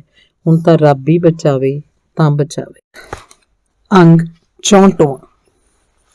ਬਚਪਨ ਤੋਂ ਹੀ ਅਸੀਂ ਭੈਣ ਭਾਈ ਦੇਖਦੇ ਆਏ ਸੀ ਕਿ ਬੀਬੀ ਹਾੜ ਜਾਵੇ, ਸਿਆਲ ਜਾਵੇ, ਤੜਕੇ 2 ਵਜੇ ਉੱਠ ਕੇ ਠੰਡੇ ਪਾਣੀ ਨਾਲ ਨਹਾ ਕੇ ਪਾਠ ਕਰਨ ਲੱਗ ਜਾਂਦੀ। ਅਸੀਂ ਕਈ ਵਾਰ ਉਹਨਾਂ ਨੂੰ ਮਜ਼ਾਕ ਕਰਨਾ ਤੇ ਆਖਣਾ, ਬੀਬੀ ਤੈਨੂੰ ਤਾਂ ਰੱਬ ਲੈ ਜਾਊਗਾ ਸਵਰਗ 'ਚ, ਤੇ ਅਸੀਂ ਸਾਰੇ ਹੋਵਾਂਗੇ ਨਰਕ ਵਿੱਚ। ਸਵਰਗ ਵਿੱਚ ਤਾਂ ਰਹਿੰਦੇ ਨੇ, ਕਹਿੰਦੇ ਨੇ ਦੁੱਧ ਦੀਆਂ ਨਦੀਆਂ ਵਗਦੀਆਂ ਰਹਿੰਦੀਆਂ ਨੇ, ਹਰੇਕ ਰੁੱਤ 'ਚ ਸਾਰੇ ਹੀ ਫਲ ਲੱਗਦੇ ਰਹਿੰਦੇ ਨੇ। ਤੂੰ ਇੰਜ ਕਰਿਆ ਕਰੀਂ, ਦੁੱਧ ਦੀ ਬਾਲਟੀ ਰੱਸੇ ਨਾਲ ਬੰਨ ਕੇ ਹੇਠਾਂ ਨਰਕ ਵੱਲ ਲਮਕਾਤੀ, ਅਸੀਂ ਫੜ ਲਿਆ ਕਰਾਂਗੇ। ਇਸੇ ਤਰ੍ਹਾਂ ਫਲਾਂ ਦੀ ਟੋਕਰੀ ਵੀ ਹੇਠਾਂ ਲਮਕਾ ਦਿੱਤੀ। ਉਹ ਹੱਸ ਕੇ ਆਖਦੀ, ਕਾਹਨੂੰ ਮਖੌਲ ਕਰਦੇ ਹੋ, ਮੇਰੀ ਕਰਨੀ ਏਡੀ ਕਿੱਥੇ, ਮੈਂ ਤਾਂ ਜਿੰਨਾ ਕੁ ਰੱਬ ਨੂੰ ਧਿਆਉਣੀ ਆ ਉਨੇ ਕੁ ਉਹਨੂੰ ਸਵਾਲ ਪਾ ਛੱਡਣੀ ਆ। ਬਈ ਰੱਬਾ ਮੇਰੀ ਧੀ ਪੁੱਤ ਲਾਇਕ ਹੋਣ, ਗਰੀਬ ਗੁਰਬਾ ਘਰੋਂ ਖਾਲੀ ਨਾ ਜਾਵੇ, ਅੰਨੋ ਤੂਫਾਨੋਂ ਰੱਖਿਆ ਕਰੀ, ਤੰਦਰੁਸਤੀ ਦੇਈ, ਸਭ ਦੇ ਕਾਲਜੇ ਠੰਡ ਰੱਖੀ। ਮੈਂ ਇੱਕ ਦਿਨ ਪੁੱਛਿਆ, ਇਹ ਸਭ ਕਾਸੇ ਲਈ ਤੜਕੇ 2 ਵਜੇ ਉੱਠਣ ਦੀ ਕੀ ਲੋੜ ਹੈ? ਬੀਬੀ ਬੋਲੀ, ਜਦੋਂ ਸਾਰਾ ਸੰਸਾਰ ਸੁੱਤਾ ਪਿਆ ਹੋਵੇ ਉਸ ਵੇਲੇ ਸ਼ੁੱਧ ਵਾਤਾਵਰਨ 'ਚ ਕੋਈ ਰੱਬ ਨੂੰ ਪਿਆਰਾ ਹੀ ਜਾਗਦਾ ਹੈ। ਗੁਰਬਾਣੀ ਦੱਸਦੀ ਹੈ, ਜਿਵੇਂ ਸਾਬਣ ਨਾਲ ਅਸੀਂ ਮੈਲੇ ਕੱਪੜੇ ਧੋ ਲੈਂਦੇ ਹਾਂ, ਉਸੇ ਤਰ੍ਹਾਂ ਨਾਮ ਜਪਣ ਨਾਲ ਸਾਡੇ ਮਨ ਦੀ ਮੈਲ ਧੋਤੀ ਜਾਂਦੀ ਹੈ। ਤੂੰ ਦੇਖਿਆ ਨਹੀਂ, ਨਿੱਕੇ ਨਿੱਕੇ ਪੰਛੀ ਵੀ ਮੂੰਹ ਹਨੇਰੇ ਜਾਗ ਪੈਂਦੇ ਨੇ। ਉਸ ਵੇਲੇ ਉਹਨਾਂ ਨੇ ਕਿਹੜਾ ਚੋਗਾ ਚੁਗਣ ਜਾਣਾ ਹੁੰਦਾ, ਪ੍ਰਭੂ ਦਾ ਨਾਮ ਹੀ ਜਪਦੇ ਨੇ। ਤਿੱਤਰ ਸੁਭਾਨ ਤੇਰੀ ਕੁਦਰਤ, ਸੁਭਾਨ ਤੇਰੀ ਕੁਦਰਤ ਆਖਦਾ ਸਾਫ਼ ਸੁਣਾਈ ਦਿੰਦਾ ਹੈ। ਮੇਰੇ ਮਨ ਦੀ ਸ਼ੰਕਾ ਅਜੇ ਵੀ ਨਿਵਰਤ ਨਹੀਂ ਸੀ ਹੋਈ। ਮੈਂ ਪੁੱਛਿਆ, ਤੁਹਾਡੇ ਨਾਮ ਜਪਣ ਨਾਲ ਰੱਬ ਨੂੰ ਭਲਾ ਕੀ ਫਰਕ ਪੈਂਦਾ ਹੈ? ਬੀਬੀ ਬੋਲੀ, ਚਾਹੇ ਉਹ ਗੁਰਬਾਣੀ ਦਾ ਪਾਠ ਹੈ, ਚਾਹੇ ਉਹ ਵੇਦਾਂ ਦੇ ਮੰਤਰ ਨੇ, ਜਾਂ ਮੁਸਲਮਾਨਾਂ ਦੀਆਂ ਆਇਤਾਂ ਨੇ, ਇਹ ਸਭ ਮਹਾਂਪੁਰਸ਼ਾਂ ਦੀਆਂ ਪ੍ਰਭੂ ਨਾਲ ਕੀਤੀਆਂ ਗੱਲਾਂ ਹੀ ਤਾਂ ਹਨ। ਇਹ ਗੱਲਾਂ ਸਾਡੇ ਮਨ ਵਿੱਚ ਦੀ ਲੰਘਦੀਆਂ ਨੇ, ਬੰਦਾ ਭਿੱਜ ਧਰ ਨਹੀਂ ਰਹਿ ਸਕਦਾ। ਬੀਬੀ ਦੇ ਦੱਸਣ ਵੇਲੇ ਮੈਨੂੰ ਯਾਦ ਆਇਆ, ਅੱਜ ਦਾ ਮਨੋਵਿਗਿਆਨੀ ਜਦੋਂ ਆਖਦਾ ਹੈ, ਮੈਨੂੰ ਕੋਈ ਬੱਚਾ ਦੇ ਦਿਓ, ਉਹਨੂੰ ਜੋ ਆਖੋਗੇ ਬਣਾ ਦਿਆਂਗਾ, ਇਹ ਝੂਠ ਨਹੀਂ। ਮਾਹੌਲ ਬੰਦੇ ਨੂੰ ਸਿਰਜਦਾ ਹੈ, ਸੰਸਕਾਰ ਦਿੰਦਾ ਹੈ। ਨਵੇਂ ਜ਼ਮਾਨੇ ਦੀ ਕੁੜੀ ਸਵੇਰੇ ਉੱਠ ਕੇ ਸੱਸ ਸਹੁਰੇ ਦੇ ਪੈਰੀਂ ਹੱਥ ਲਾਉਣ ਨੂੰ ਫਜ਼ੂਲ ਸਮਝਦੀ ਹੈ। ਉਹਨਾਂ ਤੋਂ ਮਿਲਣ ਵਾਲੀਆਂ ਅਸੀਸਾਂ ਦਾ ਉਹਦੇ ਮਨ 'ਚ ਕੋਈ ਮੁੱਲ ਨਹੀਂ। ਇਸੇ ਤਰ੍ਹਾਂ ਤਿਉਹਾਰਾਂ ਨੂੰ ਉਹਨਾਂ ਦੇ ਸਿੰਬੋਲਿਕ ਵੈਲਿਊ ਨਾਲੋਂ ਤੋੜ ਕੇ ਨਿਰੇ ਮੇਲੇ ਬਣਾ ਲਿਆ। ਇੱਥੋਂ ਹੀ ਸੰਸਕ੍ਰਿਤੀ ਦੀ ਮੌਤ ਸ਼ੁਰੂ ਹੁੰਦੀ ਹੈ। ਇਸੇ ਲਈ ਜ਼ਿੰਦਗੀ ਵਿੱਚੋਂ ਸਹਿਜ ਮੁੱਕ ਰਿਹਾ ਤੇ ਭਾਵੁਕਤਾ ਵੱਧ ਰਹੀ ਹੈ। ਜਿਹੜੀ ਭਾਵੁਕਤਾ ਬੰਦੇ ਨੂੰ ਪਤਾ ਲੱਗਣ ਤੋਂ ਬਿਨਾਂ ਹੀ ਵਧਾ ਕੇ ਕਿਤੇ ਦੀ ਕਿਤੇ ਲੈ ਜਾਂਦੀ ਹੈ। ਜਿਵੇਂ ਭਾਵੁਕਤਾ ਬਸ ਅਮ੍ਰਿਤਾ ਪ੍ਰੀਤਮ ਨੇ ਸਾਰੇ ਸੰਸਕਾਰਾਂ ਨੂੰ ਤਿਆਗ ਕੇ ਔਰਤ ਦੀ ਆਜ਼ਾਦੀ ਦਾ ਨਾਅਰਾ ਦਿੱਤਾ ਤੇ ਇਸ ਵਿਦਰੋਹ ਵਿੱਚ ਔਰਤ ਦਾ ਕਲਿਆਣ ਦੇਖਿਆ। ਪਰ 60 ਸਾਲਾਂ ਤੋਂ ਉੱਪਰ ਜਾ ਕੇ ਉਹ ਹਸਤ ਰੇਖਾਵਾਂ, ਗ੍ਰਹਿ ਮੰਡਲਾਂ ਤੇ ਪਿਛਲੇ ਜਨਮਾਂ 'ਚ ਵਿਸ਼ਵਾਸ ਕਰਨ ਲੱਗ ਪਈ ਸੀ। ਉਹ ਆਪਣੇ ਵਿਦਰੋਹ ਨੂੰ ਆਪਣੀ ਕਿਸਮਤ ਦੇ ਸਿਰ ਲਾ ਕੇ ਆਪ ਜਿਵੇਂ ਸੁਰਖਰੂ ਹੋਣਾ ਚਾਹੁੰਦੀ ਸੀ। ਉਹਨੇ ਘਬਰਾ ਕੇ ਪਿਛਲਾ ਕਦਮ ਤਾਂ ਚੁੱਕ ਲਿਆ ਸੀ, ਅਗਲਾ ਕਿੱਥੇ ਰੱਖੇ ਇਹ ਹਾਲੇ ਸਮਝ ਨਹੀਂ ਸੀ ਆ ਸਕਿਆ। ਔਰਤ ਦੀ ਆਜ਼ਾਦੀ ਲਈ ਚੱਲੀਆਂ ਲਹਿਰਾਂ ਔਰਤ ਨੂੰ ਮਰਦ ਦੇ ਬਰਾਬਰ ਦੀ ਭਾਈਵਾਲ ਬਣਾਉਣ ਦੀ ਇੱਛਾ ਤੇ ਮਰਦ ਨੂੰ ਹੀ ਔਰਤਾਂ ਦੇ ਸਭ ਦੁੱਖਾਂ ਦਾ ਕਾਰਨ ਬਣਾ ਕੇ ਪੇਸ਼ ਕਰਨ ਦੇ ਭੁਲੇਖੇ ਵਿੱਚ ਹਨ। ਉਹਨਾਂ ਨੇ ਇਹ ਨਹੀਂ ਸਮਝਿਆ ਔਰਤ ਤੇ ਮਰਦ ਹੇ ਆ equal but not the same, ਮਤਲਬ ਉਹ ਬਰਾਬਰ ਤਾਂ ਹਨ ਪਰ ਇੱਕੋ ਜਿਹੇ ਨਹੀਂ। ਇਸੇ ਤਰ੍ਹਾਂ ਔਰਤ ਵਾਂਗ ਮਰਦ ਵੀ ਹਾਲਾਤ ਦੇ ਹੱਥ 'ਚ ਖਿਡੌਣਾ ਹੈ। ਗੱਲ ਹੋਰ ਪਾਸੇ ਚਲੀ ਗਈ। ਮੈਨੂੰ ਲੱਗਦਾ ਪਾਠ ਪੂਜਾ, ਧਿਆਨ, ਸਿਮਰਨ ਸਭ ਮਨ ਨੂੰ ਇਕਾਗਰ ਕਰਨ ਦੀਆਂ ਵਿਧੀਆਂ ਨੇ। ਜਿਵੇਂ ਮੈਨੂੰ ਕਈ ਵਾਰ ਪੁੱਛਿਆ ਜਾਂਦਾ ਹੈ ਕਿ ਮੈਂ ਇੱਕ ਔਰਤ ਵਾਲੇ ਸਾਰੇ ਰੋਲ ਨਿਭਾਉਂਦੀ ਹੋਈ ਵੀ ਨਾਵਲ ਕਿਹੜੇ ਵੇਲੇ ਲਿਖ ਲੈਂਦੀ ਹਾਂ। ਮੈਨੂੰ ਲੱਗਦਾ ਜਾਣੇ ਅਣਜਾਣੇ ਮੈਂ ਵਰਤਮਾਨ ਤੋਂ ਗੈਰ ਹਾਜ਼ਰ ਹੋ ਕੇ ਆਪਣੀ ਧੁਰ ਅੰਦਰਲੀ ਕਿਸੇ ਗੁਫਾ 'ਚ ਪਹੁੰਚ ਜਾਂਦੀ ਹਾਂ। ਇਸੇ ਲਈ ਨਾਵਲ ਲਿਖਣਾ ਮੇਰੇ ਲਈ ਸਹਿਜ ਕਰਮ ਬਣ ਗਿਆ। ਉਂਝ ਵੀ ਮੈਂ ਆਖਦੀ ਹੁੰਨੀ ਹਾਂ ਕਿ ਜਿਹੜੀ ਗੱਲ ਤੁਹਾਨੂੰ ਬਹੁਤ ਬੇਆਰਾਮ ਕਰਦੀ ਹੈ ਉਸ ਪਾਸਿਓਂ ਮਨ ਦੀ ਖਿੜਕੀ ਬੰਦ ਕਰ ਲਓ। ਸਾਨੂੰ ਪਰੇਸ਼ਾਨ ਉਹੀ ਕਰ ਸਕਦਾ ਜਿਹਨੂੰ ਅਸੀਂ ਪਰੇਸ਼ਾਨ ਕਰਨ ਦਿੰਦੇ ਹਾਂ, ਨਹੀਂ ਤਾਂ ਦੁਨੀਆ 'ਚ ਕਰੋੜਾਂ ਲੋਕ ਵਸਦੇ ਨੇ, ਸਾਡਾ ਉਹਨਾਂ ਨਾਲ ਕਿੰਨਾ ਕੁ ਵਾਹ ਵਾਸਤਾ ਹੈ। ਜਿਹੜਾ ਵੀ ਕੋਈ ਪਰੇਸ਼ਾਨ ਕਰਦਾ ਉਹਨੂੰ ਮਨ 'ਚੋਂ ਕੱਢ ਕੇ ਕਰੋੜਾਂ 'ਚ ਰਲਾ ਦਿਓ ਤੇ ਸੌਖੇ ਹੋ ਜਾਓ। ਮਨ ਨੂੰ ਇਸ ਜੋਗਾ ਕਰਨ ਲਈ ਪਾਠ ਪੂਜਾ ਵੇਦ ਮੰਤਰ ਸਾਧਨਾ ਧਿਆਨ ਇਕਾਂਤਵਾਸ ਮਦਦਗਾਰ ਬਣਦੇ ਨੇ। ਕਦੇ ਕਦੇ ਦਿਸਦੇ ਯਥਾਰਥ ਨਾਲੋਂ ਟੁੱਟ ਕੇ ਇਹਨਾਂ ਸਭ ਨੂੰ ਸਵਾਲੀਆ ਚਿੰਨ੍ਹ ਲਾ ਕੇ ਇਹ ਸਭ ਧਰਤੀ ਅਸਮਾਨ ਬੂਟੇ ਘਰ ਤੇ ਮੈਂ, ਇਹ ਸਭ ਕੀ ਹੈ? ਇਹ ਮਾਂ ਪਿਓ ਭੈਣ ਭਾਈ ਕੌਣ ਨੇ? ਮੈਂ ਕੌਣ ਆ? ਇਹ ਸੰਸਾਰ ਕੀ ਹੈ? ਇਹਨਾਂ ਸਵਾਲਾਂ ਤੱਕ ਜੇ ਜਾਓਗੇ ਤਾਂ ਤੁਹਾਡੇ ਗੁੱਸੇ ਗਿਲੇ ਪ੍ਰਾਪਤੀਆਂ ਤੇ ਤੁਸੀਂ ਖੁਦ ਆਪ ਵੀ ਬੜੇ ਤੁੱਛ ਲੱਗਣ ਲੱਗ ਪਾਓਗੇ। ਸਿਰਫ ਜ਼ੁਬਾਨ ਨਾਲ ਗਲੇ ਵਿੱਚੋਂ ਪਾਠ ਪੂਜਾ ਕਰਨ ਨਾਲ ਕੁਝ ਨਹੀਂ ਹੁੰਦਾ। ਉਹ ਲਫ਼ਜ਼ ਤੁਹਾਡੇ ਸਮੁੱਚੇ ਆਪੇ ਚੋਂ ਲੰਘ ਕੇ ਆਉਣੇ ਚਾਹੀਦੇ ਨੇ ਤੇ ਫਿਰ ਹੀ ਤੁਸੀਂ ਆਪਣੇ ਆਪ ਨੂੰ ਮਹਾਸ਼ੂਨਿਆ ਤੇ ਮਹਾ ਸ਼ਾਂਤੀ ਤੱਕ ਲਿਜਾ ਸਕਦੇ ਹੋ। ਇਸ ਖਾਤਰ ਯੂਨੀਵਰਸਿਟੀਆਂ ਦੀਆਂ ਡਿਗਰੀਆਂ ਕੋਈ ਖਾਸ ਅਰਥ ਜਾਂ ਗ੍ਰੰਥਾਂ ਦਾ ਅਧਿਐਨ ਕੋਈ ਖਾਸ ਅਰਥ ਨਹੀਂ ਰੱਖਦੇ। ਤੁਸੀਂ ਆਪਣੇ ਮੱਥੇ ਵਿੱਚ ਸੁੱਤੇ ਗਿਆਨ ਨੂੰ ਬਸ ਜਗਾਉਣਾ ਹੁੰਦਾ ਹੈ। ਸਭ ਕੁਝ ਤੁਹਾਡੇ ਅੰਦਰ ਹੀ ਹੈ। ਤੁਸੀਂ ਖੁਦ ਇੱਕ ਸ੍ਰਿਸ਼ਟੀ ਹੋ। ਅੰਗ 65। ਵੀਰੇ ਦਾ ਵੱਡਾ ਬੇਟਾ ਅੰਮ੍ਰਿਤਵੀਰ ਟਿਵਾਣਾ, ਜਿਹਦਾ ਨਿੱਕਾ ਨਾਮ ਮੈਂ ਸਿੱਪੀ ਰੱਖਿਆ ਸੀ, ਜਿਹੜਾ ਆਪਣੀ ਮਾਂ ਵਾਂਗ ਗੋਰਾ ਚਿੱਟਾ ਤੇ ਘੁੰਗਰਾਲੇ ਵਾਲਾਂ ਵਾਲਾ ਸੀ, ਪਰ ਵੀਰੇ ਵਾਂਗ ਉਹਦੇ ਨੈਣ ਨਕਸ਼ ਬਹੁਤ ਤਿੱਖੇ ਨਹੀਂ ਸਨ। ਬੋਲਦਾ ਘੱਟ ਤੇ ਸੋਚਦਾ ਵੱਧ ਸੀ। ਉਹਦੀ ਕਿਸ ਪਾਸੇ ਰੁਚੀ ਹੈ ਇਹ ਜਾਣਨ ਲਈ ਵੀਰੇ ਨੇ ਆਖਿਆ, ਤੂੰ ਕੀ ਬਣਨਾ ਚਾਹੁੰਦਾ? ਉਹ ਬੋਲਿਆ, ਟੈਗੋਰ ਜਾਂ ਆਇਨਸਟਾਈਨ। ਅਸੀਂ ਹੱਸ ਪਏ। ਉਹ ਜੇ 8ਵੀਂ ਜਮਾਤ 'ਚ ਪੜ੍ਹਦਾ ਸੀ।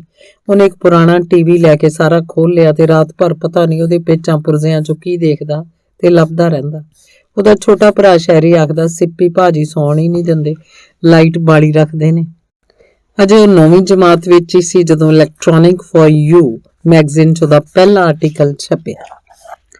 ਉਸੇ ਅੰਕ 'ਚ ਪੰਜਾਬੀ ਯੂਨੀਵਰਸਿਟੀ ਦੇ ਫਿਜ਼ਿਕਸ ਵਿਭਾਗ ਦੇ ਹੈੱਡ ਡਾਕਟਰ HS ਗੁਰਮ ਦਾ ਆਰਟੀਕਲ ਛਪਿਆ ਸੀ। ਯੂਨੀਵਰਸਿਟੀ 'ਚ ਅਸੀਂ ਡਾਕਟਰ ਗੁਰਮ ਦੀ ਕੋਠੀ ਗਏ ਕਿਉਂਕਿ ਉਹਦੀ ਵਹੁਟੀ ਅੰਮ੍ਰਿਤ ਮੇਰੀ ਬਚਪਨ ਦੀ ਸਹੇਲੀ ਸੀ।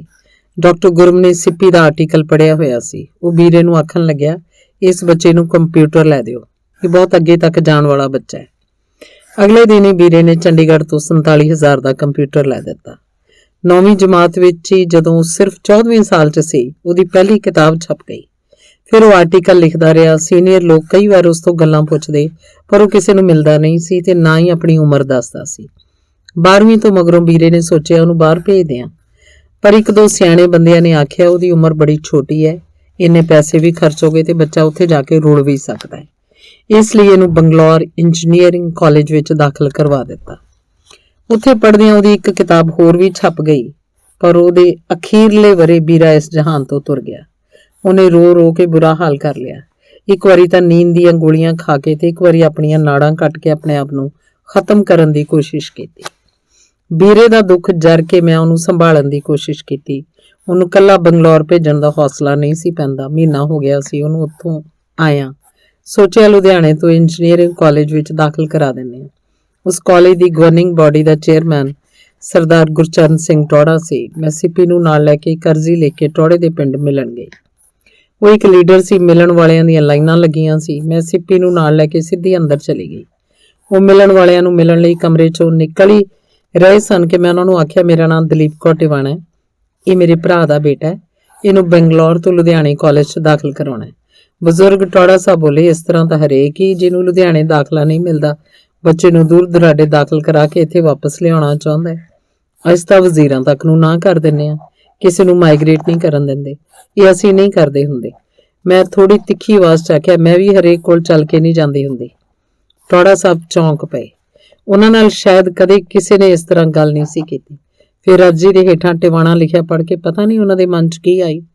ਉਹ ਵੀ ਟਿਵਾਣੇ ਸਨ। ਆਖਣ ਲੱਗੇ, ਪਰਸੋਂ ਨੂੰ 8 ਵਜੇ ਲੁਧਿਆਣੇ ਕਾਲਜ ਪ੍ਰਿੰਸੀਪਲ ਦੇ ਕਮਰੇ 'ਚ ਪਹੁੰਚ ਜਾਣਾ। ਤੀਸਰੇ ਦਿਨ ਮੈਂ ਤੇ ਸਿੱਪੀ ਡਰਾਈਵਰ ਦੇ ਨਾਲ ਪੌਣੇ 8 ਵਜੇ ਉੱਥੇ ਪਹੁੰਚ ਗਏ। ਚਪੜਾਸੀ ਨੇ ਅੰਦਰ ਬੁਲਾ ਲਿਆ। ਟੌੜਾ ਸਾਹਿਬ ਸਭ ਤੋਂ ਪਹਿਲਾਂ ਹੀ ਉੱਥੇ ਪਹੁੰਚੇ ਸੀ ਤੇ ਗਵਰਨਿੰਗ ਬਾਡੀ ਦੀ ਮੀਟਿੰਗ ਰੱਖੀ ਹੋਈ ਸੀ। ਉਹਨਾਂ ਨੇ ਪ੍ਰਿੰਸੀਪਲ ਨੂੰ ਸਿੱਪੀ ਵੱਲ ਉਂਗਲੀ ਕਰਕੇ ਆਖਿਆ, ਇਹ ਬੀਬੀ ਟਿਵਾਣਾ ਦਾ ਭਤੀਜਾ ਹੈ, ਇਹਨੂੰ ਦਾਖਲ ਕਰਨਾ ਹੈ। ਕਿਸੇ ਨੇ ਇਤਰਾਜ਼ ਨਾ ਕੀਤਾ ਤੇ ਪ੍ਰਿੰਸੀਪਲ ਨੇ ਸਾਨੂੰ ਦੂਜੇ ਕਮਰੇ 'ਚ ਬਿਠਾ ਦਿੱਤਾ ਤੇ ਚਪੜਾਸੀ ਨੂੰ ਚਾਹ ਪਿਲਾਉਣ ਲਈ ਆਖ ਦਿੱਤਾ। ਮੀਟਿੰਗ ਜਦੋਂ ਖਤਮ ਹੋਈ ਪ੍ਰਿੰਸੀਪਲ ਤੇ ਟੋੜਾ ਸਾਹਿਬ ਸਾਡੇ ਕੋਲ ਆਏ। ਟੋੜਾ ਸਾਹਿਬ ਨੇ ਪ੍ਰਿੰਸੀਪਲ ਨੂੰ ਆਖਿਆ, ਇਸ ਬੱਚੇ ਦਾ ਬਾਪ ਗੁਜ਼ਰ ਗਿਆ, ਇਹਦਾ ਖਾਸ ਖਿਆਲ ਰੱਖਣਾ। ਮੈਂ ਧੰਨਵਾਦ ਕੀਤਾ ਤੇ ਉਹ ਚਲੇ ਗਏ। ਪ੍ਰਿੰਸੀਪਲ ਅੱਛਾ ਸੀ, ਉਹਨੇ ਆਖਿਆ ਕੁਝ ਦਿਨ ਤੂੰ ਮੇਰੇ ਘਰ ਹੀ ਰਹਿ, ਉਸ ਤੋਂ ਬਾਅਦ ਜੇ ਤੇਰਾ ਜੀ ਕੀਤਾ ਤਾਂ ਹੋਸਟਲ 'ਚ ਰਹਿ ਜਾਈਂ। ਵਾਪਸ ਆ ਕੇ ਸਿੱਪੀ ਸਮਾਨ ਲੈ ਗਿਆ, ਸਭ ਫੀਸਾਂ ਭਰ ਦਿੱਤੀਆਂ ਤੇ ਹੋਸਟਲ 'ਚ ਰਹਿ ਕੇ ਕਲਾਸਾਂ ਅਟੈਂਡ ਕਰਨ ਲੱਗ ਪਿਆ, ਪਰ ਹਫ਼ਤੇ ਤੋਂ ਪਹਿਲਾਂ ਹੀ ਵਾਪਸ ਆ ਗਿਆ। ਆਖਣ ਲੱਗਿਆ ਇੱਥੇ ਤਾਂ ਪ੍ਰੋਫੈਸਰ ਨੂੰ ਅੰਗਰੇਜ਼ੀ ਬੋਲਣੀ ਹੀ ਨਹੀਂ ਆਉਂਦੀ, ਪੜ੍ਹਾਉਣਗੇ ਕੀ, ਮੈਂ ਨਹੀਂ ਇੱਥੇ ਪੜ੍ਹਨਾ। ਫਿਰ ਮੁਸੀਬਤ ਹੋਈ। ਮੈਂ ਸਾਡੇ ਵੀਸੀ ਡਾਕਟਰ ਪੁਆਰ ਨੂੰ ਬਠਿੰਡੇ 2 ਇੰਜੀਨੀਅਰਿੰਗ ਕਾਲਜ ਵਿੱਚ ਦਾਖਲਾ ਦਿਵਾ ਦੇਣ ਲਈ ਆਖਿਆ। ਉਹਨਾਂ ਨੇ ਸਿੰਡੀਕੇਟ ਦੀ ਪ੍ਰਵਾਨਗੀ ਦੀ ਆਸ ਤੇ ਮਾਈਗ੍ਰੇਸ਼ਨ ਦੀ ਇਜਾਜ਼ਤ ਦੇ ਦਿੱਤੀ। ਇਸ ਵਾਰੀ ਅਸੀਂ ਸਮਾਨ ਨਾਲ ਹੀ ਲੈ ਗਏ। ਪ੍ਰਿੰਸੀਪਲ ਕੋਲ ਸੋਮਵਾਰ ਨੂੰ ਸਵੇਰੇ 10 ਵਜੇ ਪਹੁੰਚ ਗਏ। ਵੇਟਿੰਗ ਰੂਮ 'ਚ ਬੈਠ ਗਏ। 2 ਘੰਟੇ ਪ੍ਰਿੰਸੀਪਲ ਆਪਣੇ ਕੰਮ ਧੰਦੇ ਕਰਦਾ ਰਿਹਾ, ਸਾਨੂੰ ਜਿਵੇਂ ਬੁਲਾਉਣਾ ਹੀ ਭੁੱਲ ਗਿਆ। 2 ਘੰਟੇ ਬਾਅਦ ਬੁਲਾਇਆ। ਸਿੱਪੀ ਦਾ ਬੈਂਗਲੌਰ ਦਾ ਸਿਲੇਬਸ ਦੇਖਿਆ ਤੇ ਆਪਣੇ ਕਾਲਜ ਦੇ ਸਿਲੇਬਸ ਨਾਲ ਮਿਲਾਇਆ ਤੇ ਫਿਰ ਆਖਣ ਲੱਗਾ, ਤੁਸੀਂ ਲੋਕ ਆਪਣੇ ਜ਼ੋਰ ਨਾਲ ਮਾਈਗ੍ਰੇਸ਼ਨ ਤਾਂ ਕਰਵਾ ਲੈਂਦੇ ਹੋ, ਪਰ ਸਾਡੀ ਕਲਾਸ ਨਾਲ ਕਿਵੇਂ ਚੱਲ ਸਕੇਗਾ? ਅਸੀਂ ਕੁਝ ਸਿਲੇਬਸ ਪੜ੍ਹਾ ਚੁੱਕੇ ਹਾਂ ਜਿਹੜਾ ਤੂੰ ਪੜ੍ਹਿਆ ਨਹੀਂ। ਦਾਖਲਾ ਤਾਂ ਮੈਂ ਦੇ ਦੇਣਾ, ਪਰ ਤੂੰ ਪਾਸ ਨਹੀਂ ਹੋ ਸਕਦਾ। ਇਹ ਤੋਂ ਮਗਰੋਂ ਅਸੀਂ ਉੱਠ ਕੇ ਬਾਹਰ ਆ ਗਏ। ਸਿੱਪੀ ਨੇ ਆਖਿਆ, ਆਂਟੀ ਕਾਰ 'ਚੋਂ ਸਮਾਨ ਨਹੀਂ ਉਤਾਰਨਾ, ਮੈਂ ਇੱਥੇ ਨਹੀਂ ਦਾਖਲ ਹੋਣਾ। ਮੈਂ ਕੁਝ ਨਾ ਬੋਲੀ। ਅਸੀਂ ਵਾਪਸ ਪਟਿਆਲੇ ਆ ਗਏ। ਕਾਫੀ ਚਿਰ ਮਗਰੋਂ ਮੈਨੂੰ ਪਤਾ ਲੱਗਾ ਕਿ ਸਿੱਪੀ ਨੇ ਬਠਿੰਡੇ ਵਾਲੇ ਪ੍ਰਿੰਸੀਪਲ ਨੂੰ ਇੱਕ ਚਿੱਠੀ ਲਿਖ ਦਿੱਤੀ ਸੀ ਕਿ ਪ੍ਰਿੰਸੀਪਲ ਸਾਹਿਬ 10 ਵਜੇ ਦਾ ਟਾਈਮ ਦੇ ਕੇ 12 ਵਜੇ ਮਿਲਣ ਲਈ ਸੱਦਦੇ ਹੋ। ਇੱਕ ਲੇਡੀ ਦੇ ਆਉਣ ਤੇ ਖੜੇ ਵੀ ਨਹੀਂ ਹੁੰਦੇ। ਤੁਹਾਨੂੰ ਪਤਾ ਵੀ ਸੀ ਕਿ ਉਹ ਲੇਡੀ ਕੌਣ ਹੈ। ਤੁਸੀਂ ਚਾਹ ਪਾਣੀ ਦੀ ਸੁਲਾਹ ਵੀ ਨਹੀਂ ਮਾਰੀ ਤੇ ਮੈਨੂੰ ਇਹ ਦੱਸਦੇ ਰਹੇ ਕਿ ਮੈਂ ਤੁਹਾਡੇ ਵਿਦਿਆਰਥੀਆਂ ਨਾਲ ਚੱਲ ਨਹੀਂ ਸਕਣਾ। ਅਜੇ ਪ੍ਰਿੰਸੀਪਲ ਦੇ ਕਾਲਜ 'ਚ ਮੈਂ ਦਾਖਲਾ ਨਹੀਂ ਲੈਣਾ ਚਾਹੁੰਦਾ। ਬਹੁਤ ਕਹਿਣ ਤੇ ਉਹ ਵਾਪਸ ਬੰਗਲੌਰ ਜਾਣ ਲਈ ਮੰਨ ਗਿਆ। ਮੈਂ ਫੋਨ ਕੀਤਾ। ਹੈੱਡ ਆਫ ਦਾ ਡਿਪਾਰਟਮੈਂਟ ਨੇ ਆਖਿਆ, ਸਾਨੂੰ ਤਾਂ ਟਿਵਾਣੇ ਦੇ ਚਲੇ ਜਾਣ ਦਾ ਬੜਾ ਅਫਸੋਸ ਸੀ, ਤੁਸੀਂ ਇੰਜ ਕਰੋ ਉਹਨੂੰ ਬਾਈ 에ਅਰ ਭੇਜ ਦਿਓ, ਸਮਾਨ ਮਗਰੋਂ ਆਉਂਦਾ ਰਹੇਗਾ। ਅੱਗੇ ਹੀ ਬੜੇ ਦਿਨ ਗੈਰ ਹਾਜ਼ਰੀ ਦੇ ਹੋ ਗਏ ਨੇ। ਮੈਂ ਸਿੱਪੀ ਨੂੰ ਵਾਪਸ ਭੇਜ ਦਿੱਤਾ ਤੇ ਮਗਰੋਂ ਦਾ ਸਮਾਨ ਕੋਈ ਹੋਰ ਛੱਡ ਕੇ ਆਇਆ। 4 ਮਹੀਨੇ ਮਗਰੋਂ ਮੈਨੂੰ ਇੱਕ ਅਵਾਰਡ ਲਈ ਬੰਗਲੌਰ ਸੱਦਿਆ ਗਿਆ। ਮੇਰੇ ਤੁਰੰਤ ਤੋਂ ਪਹਿਲਾਂ ਸਿੱਪੀ ਦਾ ਰੋਣ ਹਾਕਾ ਹੋ ਕੇ ਫੋਨ ਆਇਆ, ਆਂਟੀ 1.5 ਮਹੀਨਾ ਗੈਰ ਹਾਜ਼ਰ ਰਹਿਣ ਮਗਰੋਂ ਮੇਰੇ ਲੈਕਚਰ ਸ਼ਾਰਟ ਹੋ ਗਏ, ਮੈਨੂੰ ਇਮਤਿਹਾਨ 'ਚ ਨਹੀਂ ਬੈਠਣ ਦਿੱਤਾ ਜਾਏਗਾ। ਮੈਨੂੰ ਬੜੀ ਘਬਰਾਹਟ ਹੋਈ। ਬੰਗਲੌਰ ਪਹੁੰਚ ਕੇ ਮੈਂ ਸਿੱਪੀ ਦੇ ਕਾਲਜ ਦੇ ਚੇਅਰਮੈਨ ਨੂੰ ਮਿਲੀ, ਜਿਹਦੇ ਹੋਟਲ 'ਚ ਮੈਨੂੰ ਠਹਿਰਾਇਆ ਗਿਆ ਸੀ। ਮੈਂ ਸਿੱਪੀ ਨੂੰ ਵੀ ਉੱਥੇ ਹੀ ਸੱਦ ਲਿਆ ਸੀ। ਮੈਂ ਉਹਨੂੰ ਦੱਸਿਆ ਕਿ ਇਸ ਬੱਚੇ ਦੇ ਲੈਕਚਰ ਅਵਾਰਾਗਰਦੀ ਕਰਕੇ ਸ਼ਾਰਟ ਨਹੀਂ ਹੋਏ। ਸਾਡੇ ਘਰ 'ਚ ਇੱਕ ਬਹੁਤ ਵੱਡੀ ਟ੍ਰੈਜੇਡੀ ਵਾਪਰ ਗਈ ਸੀ। ਮੇਰਾ ਭਰਾ ਤੇ ਸਿੱਪੀ ਦੇ ਡੈਡੀ ਮੇਜਰ ਟਿਵਾਣੇ ਦੀ ਅਚਾਨਕ ਮੌਤ ਹੋ ਗਈ ਸੀ, ਜਿਸ ਕਰਕੇ ਗੈਰ ਹਾਜ਼ਰ ਰਿਹਾ। ਉਹਨੇ ਆਖਿਆ, ਕਾਲਜ ਦੇ ਇਤਿਹਾਸ 'ਚ ਅਜੇ ਤੱਕ ਮਿਨਿਸਟਰਾਂ ਤੱਕ ਦੇ ਬੱਚਿਆਂ ਦੇ ਅਸੀਂ ਲੈਕਚਰ ਕੰਡੋਨ ਨਹੀਂ ਕੀਤੇ, ਇਹ ਸਾਡਾ ਅਸੂਲ ਹੈ। ਮੈਂ ਇਨਾਮ ਦੇਣ ਵਾਲੀ ਕਮੇਟੀ ਦੇ ਪ੍ਰਧਾਨ ਨੂੰ ਆਖਿਆ, ਜੇ ਤੁਸੀਂ ਮੇਰੇ ਦੁੱਖ ਨੂੰ ਨਹੀਂ ਸਮਝ ਸਕਦੇ ਤਾਂ ਮੈਨੂੰ ਤੁਹਾਡਾ ਇਨਾਮ ਨਹੀਂ ਚਾਹੀਦਾ। ਉਸ ਸਟੇਟ 'ਚ ਲੇਖਕਾਂ ਨੂੰ ਬਹੁਤ ਵੱਡੀ ਸ਼ੈ ਸਮਝਿਆ ਜਾਂਦਾ ਹੈ ਤੇ ਬਹੁਤ ਇੱਜ਼ਤ ਦਿੱਤੀ ਜਾਂਦੀ ਹੈ। ਉਹ ਸਿੱਪੀ ਦੇ ਕਾਲਜ ਦੇ ਚੇਅਰਮੈਨ ਨੂੰ ਮਿਲੀ। ਚੇਅਰਮੈਨ ਨੇ ਗਵਰਨਿੰਗ ਕੌਂਸਲ ਦੇ ਮੈਂਬਰਾਂ ਦੀ ਸਪੈਸ਼ਲ ਮੀਟਿੰਗ ਸੱਦੀ ਤੇ ਇਹ ਕਹਿ ਕੇ ਸਿੱਪੀ ਦੇ ਲੈਕਚਰ ਕੰਡੋਨ ਕੀਤੇ ਕਿ ਇਹ ਫॉर ਆਲ ਟਾਈਮਸ ਸਪੈਸ਼ਲ ਹੋਵੇਗੀ, ਜਿਹਦਾ ਮਤਲਬ ਸੀ ਕਿ ਨਾ ਪਹਿਲਾਂ ਕਦੀ ਹੋਇਆ, ਨਾ ਮੁੜ ਕੇ ਕਦੇ ਹੋਏਗਾ। ਸਿੱਪੀ ਨੇ ਇਮਤਿਹਾਨ ਦੇ ਦਿੱਤਾ ਤੇ ਯੂਨੀਵਰਸਿਟੀ 'ਚੋਂ ਸੈਕਿੰਡ ਰਿਹਾ। ਸਿੱਪੀ ਪਟਿਆਲੇ ਆਇਆ ਤਾਂ ਮੈਂ ਥਾਪਰ ਕਾਲਜ ਦੇ ਡਾਇਰੈਕਟਰ ਕੋਲ ਲੈ ਕੇ ਗਈ, ਬਈ ਅੱਗੋਂ ਕੀ ਕਰੇ, ਤੁਸੀਂ ਕੀ ਸਲਾਹ ਦਿੰਦੇ ਹੋ?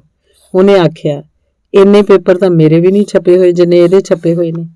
ਮੈਂ ਇਹਨੂੰ ਥਾਪਰ ਕਾਲਜ 'ਚ ਲੈਕਚਰਰ ਲਗਾ ਦਿੰਨਾ, ਇੱਥੇ ਹੀ ਐਮਟੈਕ ਕਰ ਲਏ, ਅਸੀਂ ਆਪ ਹੀ ਅਮਰੀਕਾ ਭੇਜ ਦਿਆਂਗੇ। ਮੇਰੀ ਗੱਲ ਮੰਨ ਕੇ ਉਹ ਆਪਣੀ ਮਾਂ ਕੋਲ ਗਿਆ। ਉਹਨੇ ਆਖਿਆ, ਮੈਂ ਪਟਿਆਲੇ ਨਹੀਂ ਰਹਿਣਾ, ਤੂੰ ਜਿਵੇਂ ਜੀ ਕਰਦਾ ਕਰ ਲੈ। ਮੈਨੂੰ ਲੱਗਿਆ ਅੱਗੇ ਸ਼ਹਿਰੀ ਨੂੰ ਗਵਾ ਬੈਠੇ ਆ, ਇਹਨੂੰ ਬਾਹਰ ਭੇਜਣਾ ਹੀ ਠੀਕ ਰਹੇਗਾ। ਮੈਂ ਆਖਿਆ, ਤੂੰ ਬਾਹਰ ਦੀ ਤਿਆਰੀ ਕਰ ਲੈ। ਉਹ ਵਾਪਸ ਬੰਗਲੌਰ ਚਲਾ ਗਿਆ। ਇਹਨਾਂ ਦਿਨਾਂ 'ਚ ਕਦੋਂ ਉਹਨੇ ਅਮਰੀਕਾ ਅਪਲਾਈ ਕੀਤਾ, ਦਾਖਲਾ ਲੈ ਲਿਆ। ਮੈਨੂੰ ਦੱਸਿਆ ਕਿ ਜਿਸ ਦਿਨ ਉਹਦਾ ਇਮਤਿਹਾਨ ਖਤਮ ਹੋਏਗਾ ਉਸੇ ਸ਼ਾਮ ਰਾਤ ਨੂੰ 10:30 ਵਜੇ ਉਹਦਾ ਜਹਾਜ਼ ਦਿੱਲੀ 에ਅਰਪੋਰਟ ਤੇ ਪਹੁੰਚੇਗਾ ਤੇ ਉਸੇ ਰਾਤ 12:30 ਵਾਲੇ ਜਹਾਜ਼ ਤੇ ਉਹਨੇ ਅਮਰੀਕਾ ਜਾਣਾ। ਇਸ ਲਈ ਸਾਰੇ ਕਾਸੇ ਲਈ 4.5 ਲੱਖ ਦੀ ਜ਼ਰੂਰਤ ਹੋਏਗੀ। ਮੈਨੂੰ ਚਿੰਤਾ ਤਾਂ ਹੋਈ, ਪਰ 1.5 ਲੱਖ ਦੀ ਵੀਰੇ ਦੀ ਕਾਰ ਵੇਚਦੀ, ਲੱਖ ਰੁਪਈਆ ਮਾਮਾ ਜੀ ਤੋਂ ਲਿਆਂਦਾ, ਲੱਖ ਰੁਪਈਆ ਆਪਣੇ ਕੋਲੋਂ ਪਾਇਆ, ਲੱਖ ਰੁਪਈਆ ਪਿੰਡੋਂ ਜ਼ਮੀਨ ਦਾ ਐਡਵਾਂਸ ਠੇਕਾ ਲੈ ਲਿਆ। 2 ਵੱਡੇ ਟੈਚੀ ਉਹਦੇ ਕੱਪੜਿਆਂ ਤੇ ਬੂਟ ਤੇ ਹੋਰ ਲੋੜੀਂਦੀ ਚੀਜ਼ਾਂ ਦੇ ਭਰ ਗਏ। ਟਿਕਟ ਖਰੀਦ ਕੇ ਪੈਸਿਆਂ ਦੇ ਡਾਲਰ ਵਟਾ ਕੇ ਮੈਂ 9:30 ਵਜੇ ਦਿੱਲੀ 에ਅਰਪੋਰਟ ਤੇ ਪਹੁੰਚ ਗਈ। 10 ਵਜੇ ਅੰਮ੍ਰਿਤ ਉਹਦੀ ਮਾਂ ਆਪਣੀ ਭਾਂਜੀ ਨਾਲ ਬਹੁਤ ਹੀ ਛੋਟਾ ਜਿਹਾ ਟੈਚੀ ਲੈ ਕੇ ਆ ਗਈ। ਉਹ ਆਖਣ ਲੱਗੀ, ਇਹ ਟੈਚੀ ਵੱਡੇ ਟੈਚੀ 'ਚ ਪਾ ਦਿਓ। मैं आख्या इन्नी जगह नहीं, तू चीज़ां कढ़ दे। वो बार बार आखे यही पा दिओ। जदों मैं अटैची खोल के दिखाए तो उन्होंने पता लग गया कि जगह होर नहीं। जद उन्हें अपना अटैची खोलिया तो उस 'च एक बैडशीट सी, एक राइटिंग पैड, कुछ लिफाफे, एक बीरे ਦਾ ਕੋਟ ਪੈਂਟ ਸੀ ਜੋ ਕਦੇ-ਕਦੇ ਪਾਉਂਦਾ ਹੁੰਦਾ ਸੀ। ਮੈਂ ਉਹਨੂੰ ਆਖਿਆ ਸਿੱਪੀ ਦਾ ਜਹਾਜ਼ ਆਉਣ ਤੋਂ ਪਹਿਲਾਂ ਇਹ ਕੋਟ ਪੈਂਟ ਆਪਣੇ ਵਾਲੇ ਅਟੈਚੀ 'ਚ ਬੰਦ ਕਰ ਲੈ। ਪਰਦੇਸਾਂ 'ਚ ਪਿਓ ਦਾ ਪੈਂਟ ਕੋਟ ਦੇਖ ਕੇ ਹੋਰ ਉਦਾਸ ਹੋਇਆ ਕਰੇਗਾ। ਨਹੀਂ ਕਰਦਿਆਂ ਉਹਨੇ ਮੇਰੀ ਗੱਲ ਮੰਨ ਲਈ। ਬਾਕੀ ਸਮਾਨ ਅਟੈਚੀ 'ਚ ਪਾ ਕੇ ਬੰਦ ਕਰ ਦਿੱਤਾ। 10:30 ਵਜ ਗਏ। ਬੈਂਗਲੌਰ ਤੋਂ ਜਹਾਜ਼ ਨਹੀਂ ਸੀ ਪਹੁੰਚਿਆ। ਮੈਨੂੰ ਚਿੰਤਾ ਹੋ ਰਹੀ ਸੀ ਕਿਤੇ ਲੇਟ ਨਾ ਹੋ ਜਾਏ। 5-10 ਮਿੰਟ ਲੇਟ ਜਹਾਜ਼ ਪਹੁੰਚ ਗਿਆ। ਸਿੱਪੀ ਆ ਕੇ ਮਿਲਿਆ। ਉਹਨੂੰ ਸਾਰੀਆਂ ਚੀਜ਼ਾਂ ਸੌਂਪ ਕੇ ਮੈਂ ਨਾਲ ਲਿਆਂਦੇ ਚਾਕਲੇਟ ਨਾਲ ਸਭ ਦਾ ਮੂੰਹ ਮਿੱਠਾ ਕਰਾਇਆ। ਜਦੋਂ ਤੱਕ ਚੈਕਿੰਗ ਤੋਂ ਮਗਰੋਂ ਅੰਦਰ ਅੱਖਾਂ ਤੋਂ ਓਝਲ ਨਹੀਂ ਹੋ ਗਿਆ, ਮੈਂ ਭਰੀਆਂ ਅੱਖਾਂ ਨਾਲ ਉਹਨੂੰ ਦੇਖਦੀ ਰਹੀ। ਉੱਥੋਂ ਹੀ ਅੰਮ੍ਰਿਤ ਆਪਣੀ ਭਾਂਜੀ ਦੇ ਨਾਲ ਚਲੀ ਗਈ ਤੇ ਮੈਂ ਵਾਪਸ ਪਟਿਆਲੇ ਆ ਗਈ। ਫਿਰ ਅਮਰੀਕਾ ਤੋਂ ਵਾਪਸ ਸਿੱਪੀ ਪਟਿਆਲੇ ਮਿਲਣ ਆਇਆ। ਅਸੀਂ ਯੂਨੀਵਰਸਿਟੀ 'ਚ ਰਹਿੰਦੇ ਸੀ ਤੇ ਉਹ ਦੁਪਹਿਰੇ ਸ਼ਹਿਰ ਗਿਆ। ਸ਼ਹਿਰ ਆਪਣੇ ਪਿਓ ਵਾਲੀ ਕੋਠੀ ਦੇਖਣ ਗਿਆ ਜਿਹੜੀ ਸ਼ਹਿਰੀ ਦੀ ਆਖਰੀ ਪਨਾਹ ਬਣੀ ਸੀ। ਵਾਪਸ ਆਇਆ ਘਬਰਾਇਆ ਹੋਇਆ ਸੀ। ਆਖਦਾ ਸੀ ਆਂਟੀ ਮੇਰਾ ਸਾਹ ਬੰਦ ਹੋ ਰਿਹਾ। ਮੈਂ ਉਹਨੂੰ ਠੰਡੀ ਸ਼ਿਕੰਜਵੀ ਬਣਾ ਕੇ ਦਿੱਤੀ। ਰਾਤ ਤੱਕ ਉਹ ਔਖਾ ਮਹਿਸੂਸ ਕਰਦਾ ਰਿਹਾ। ਰਾਤ ਹੁੰਦਿਆਂ ਉਹ ਜਿਵੇਂ ਢੇਰੀ ਹੋ ਗਿਆ, ਹੱਥਾਂ ਪੈਰਾਂ ਦੀ ਪੈ ਗਈ। ਅਸੀਂ ਬਹੁਤ ਘਬਰਾ ਕੇ ਮਸਾਂ ਉਹਨੂੰ ਚੁੱਕ ਕੇ ਗੱਡੀ 'ਚ ਪਾਇਆ ਤੇ ਡਾਕਟਰ ਦੇ ਕੋਲ ਲੈ ਗਏ। ਡਾਕਟਰ ਨੇ ਐਂਟੀ ਐਲਰਜਿਕ ਇੰਜੈਕਸ਼ਨ ਦਿੱਤਾ ਤੇ ਆਖਿਆ ਸਵੇਰੇ ਇਹਨੂੰ ਡਾਕਟਰ ਹਾਂਡੇ ਦੇ ਲੈ ਜਾਇਓ। ਪਰ ਸਵੇਰ ਤੋਂ ਪਹਿਲਾਂ ਹੀ ਉਹ ਫਿਰ ਔਖਾ ਹੋਣ ਲੱਗ ਪਿਆ। ਅਸੀਂ ਦਿਨ ਚੜ੍ਹਨ ਤੋਂ ਪਹਿਲਾਂ ਹੀ ਡਾਕਟਰ ਹਾਂਡੇ ਦੀ ਕੋਠੀ ਲੈ ਗਏ। ਮਰੀਜ਼ਾਂ ਦੀਆਂ ਲਾਈਨਾਂ ਉਦੋਂ ਵੀ ਲੱਗੀਆਂ ਸਨ। ਮੈਂ ਜਾ ਕੇ 2-3 ਵਾਰੀ ਬੈਲ ਕੀਤੀ, ਕੋਈ ਉੱਤਰ ਨਾ ਆਇਆ ਤਾਂ ਜ਼ੋਰ ਦੀ ਦਰਵਾਜ਼ਾ ਖੜਕਾਇਆ। ਨੌਕਰ ਨੇ ਆਖਿਆ ਉਹ ਪੂਜਾ ਕਰ ਰਹੇ ਨੇ, 8 ਵਜੇ ਤੋਂ ਪਹਿਲਾਂ ਨਹੀਂ ਦੇਖਣਗੇ। ਉੱਪਰੋਂ ਸਿੱਪੀ ਆਖੀ ਜਾਵੇ ਆਂਟੀ ਮੈਂ ਮਰਿਆ, ਮੇਰਾ ਸਾਹ ਬੰਦ ਹੋ ਰਿਹਾ। ਮੈਂ ਘਬਰਾ ਕੇ ਡਾਕਟਰ ਬਲਵੰਤ ਸਿੰਘ ਨੂੰ ਫੋਨ ਕੀਤਾ ਜਿਹੜਾ ਸਾਡੇ ਘਰਦਿਆਂ ਵਰਗੇ ਸਨ ਕਿ ਸਿੱਪੀ ਬਹੁਤ ਔਖਾ ਹੈ, ਡਾਕਟਰ ਹਾਂਡੇ ਨੂੰ ਕਹੋ ਹੁਣੇ ਦੇਖ ਲਏ। ਡਾਕਟਰ ਬਲਵੰਤ ਸਿੰਘ ਨੇ ਡਾਕਟਰ ਹਾਂਡੇ ਨੂੰ ਫੋਨ ਕੀਤਾ ਤਾਂ ਕਿਤੇ ਜਾ ਕੇ ਉਹਨੇ 7 ਵਜੇ ਦਰਵਾਜ਼ਾ ਖੋਲ੍ਹਿਆ। ਡਾਕਟਰ ਪੂਜਾ 'ਚ ਵਿਘਨ ਪੈਣ ਕਰਕੇ ਕੁਝ ਖਿਜਿਆ ਹੋਇਆ ਸੀ, ਪਰ ਸਿੱਪੀ ਦੀ ਹਾਲਤ ਵੇਖ ਕੇ ਉਹਨੇ ਫਟਾਫਟ 3-4 ਇੰਜੈਕਸ਼ਨ ਦੇ ਦਿੱਤੇ ਤੇ ਉੱਥੇ ਹੀ ਲਿਟਾ ਲਿਆ। ਫਿਰ ਉਹਦਾ ਨੁਸਖਾ ਲਿਖ ਦਿੱਤਾ ਤੇ ਆਖਿਆ ਇਹ ਦਵਾਈ ਤੇ ਇੰਜੈਕਸ਼ਨ ਹਮੇਸ਼ਾ ਆਪਣੇ ਕੋਲ ਰੱਖਣੇ ਨੇ। ਅਜਿਹਾ ਕੇਸ ਮੇਰੇ ਕੋਲ 5-7 ਸਾਲਾਂ 'ਚ ਇੱਕ ਵਾਰ ਆਉਂਦਾ ਹੈ। ਤੁਹਾਨੂੰ ਐਲਰਜਿਕ ਸ਼ੌਕ ਲੱਗਿਆ, ਹਰ ਰੋਜ਼ ਇੰਜੈਕਸ਼ਨ ਲੱਗਦੇ ਰਹੇ। ਮੈਂ ਆਖਾਂ ਡਾਕਟਰ ਸਾਹਿਬ 10 ਦਿਨਾਂ ਨੂੰ ਇਹਨੇ ਵਾਪਸ ਅਮਰੀਕਾ ਜਾਣਾ, ਉਦੋਂ ਤੱਕ ਬਿਲਕੁਲ ਠੀਕ ਹੋ ਜਾਏਗਾ ਨਾ। ਡਾਕਟਰ ਬੋਲਿਆ ਤੁਸੀਂ ਸ਼ੁਕਰ ਕਰੋ ਇਹਦੀ ਜਾਨ ਬਚ ਗਈ, ਅਮਰੀਕਾ ਜਾਣਾ ਦੇਖੀ ਜਾਏਗੀ। ਅਸੀਂ ਹਰ ਰੋਜ਼ ਇੰਜੈਕਸ਼ਨ ਲਗਾਉਂਦੇ ਰਹੇ, ਦਵਾਈ ਦਿੰਦੇ ਰਹੇ, ਪਰ ਸਿੱਪੀ ਵਾਪਸ ਜਾਣ ਲਈ ਕਾਹਲਾ ਸੀ। ਮੈਂ ਉਸ ਨੁਸਖੇ ਦੀ ਇੱਕ ਫੋਟੋਸਟੇਟ ਕਾਪੀ ਆਪਣੇ ਕੋਲ ਰੱਖ ਲਈ। ਹੁਣ ਠੀਕ ਲੱਗਦਾ ਸੀ। ਫਿਰ ਵੀ ਦਵਾਈਆਂ ਨਾਲ ਦੇ ਕੇ ਮੈਂ ਉਹਨੂੰ $1000 ਵੱਖਰੇ ਜੇਬ 'ਚ ਪਾਤੇ। ਉਹ ਆਖਦਾ ਸੀ ਹੁਣ ਤਾਂ ਲੋੜ ਨਹੀਂ, ਪਰ ਮੈਂ ਮੱਲੋ ਮੱਲੀ ਦੇ ਦਿੱਤੇ। ਉਹਨੂੰ ਦਿੱਲੀ ਚੜ੍ਹਾ ਆਈ। ਉੱਥੇ ਪਹੁੰਚਣ ਤੇ ਫੋਨ ਕੀਤਾ। ਉਹਨੇ ਦੱਸਿਆ ਕਿ ਮੇਰੀ ਤਬੀਅਤ ਰਾਹ 'ਚ ਖਰਾਬ ਹੋਣ ਲੱਗ ਪਈ ਸੀ। ਪੈਰਿਸ ਉਤਾਰ ਕੇ ਉਹਨਾਂ ਨੇ ਮੇਰੇ ਇੰਜੈਕਸ਼ਨ ਲਾਇਆ। ਇੱਥੇ ਪਹੁੰਚਦਿਆਂ ਹੀ ਕਿਉਂਕਿ $1000 ਮੇਰੇ ਕੋਲ ਸੀ, ਸਿੱਧੇ ਹਸਪਤਾਲ ਦਾਖਲ ਕਰ ਲਿਆ। ਹੁਣ ਤੁਸੀਂ ਚਿੰਤਾ ਨਾ ਕਰੋ, ਮੇਰੇ ਟੈਸਟ ਕਰ ਰਹੇ ਨੇ। ਉਦੋਂ ਅਮਰੀਕਾ 3 ਮਿੰਟ ਕਾਲ ਕਰਨ ਦੇ $600 ਲੱਗਦੇ ਸੀ। ਮੈਂ ਦਿਨ 'ਚ 2-2, 3-3 ਵਾਰੀ ਫੋਨ ਕਰਕੇ ਪੁੱਛਣਾ ਕੀ ਹਾਲ ਹੈ। 10 ਦਿਨ ਉਹਨੂੰ ਹਸਪਤਾਲ ਰੱਖਿਆ ਗਿਆ ਤੇ ਇੱਧਰ ਮੇਰੀ ਜਾਨ ਨਿਕਲ ਰਹੀ ਸੀ ਕਿ ਟੈਸਟਾਂ ਵਿੱਚ ਕੀ ਨਿਕਲੇਗਾ। ਉਹਨਾਂ ਨੇ 10 ਦਿਨਾਂ 'ਚ ਸੈਂਕੜੇ ਟੈਸਟ ਕੀਤੇ ਤੇ ਅਖੀਰ ਨਤੀਜਾ ਇਹ ਕੱਢਿਆ ਕਿ ਇਹਨੂੰ ਜਿਸਮਾਨੀ ਕੋਈ ਰੋਗ ਨਹੀਂ, ਇਹ ਤਾਂ ਮਨ ਦੇ ਕਿਸੇ ਸੰਕਟ ਕਾਰਨ ਹੋਇਆ। ਤਾਂ ਕਿਤੇ ਜਾ ਕੇ ਮੈਨੂੰ ਸਾਹ ਆਇਆ। ਮੈਨੂੰ ਉਹਦੇ ਮਨ ਦੇ ਸੰਕਟ ਦਾ ਪਤਾ ਸੀ। ਉਹਨੇ ਬਾਪ ਨੂੰ ਗਵਾ ਦਿੱਤਾ ਸੀ ਜਿਹੜਾ ਆਖਦਾ ਸੀ ਬੈਂਗਲੌਰ ਤੋਂ ਦਿੱਲੀ ਤੱਕ ਆਉਂਦਿਆਂ ਗੱਡੀ 'ਚ ਔਖਾ ਹੋਏਗਾ ਤੇ ਉਹਨੂੰ ਜਹਾਜ਼ ਤੇ ਆਉਣ ਲਈ ਪਹਿਲਾਂ ਹੀ ਟਿਕਟ ਭੇਜ ਦਿੰਦਾ ਸੀ।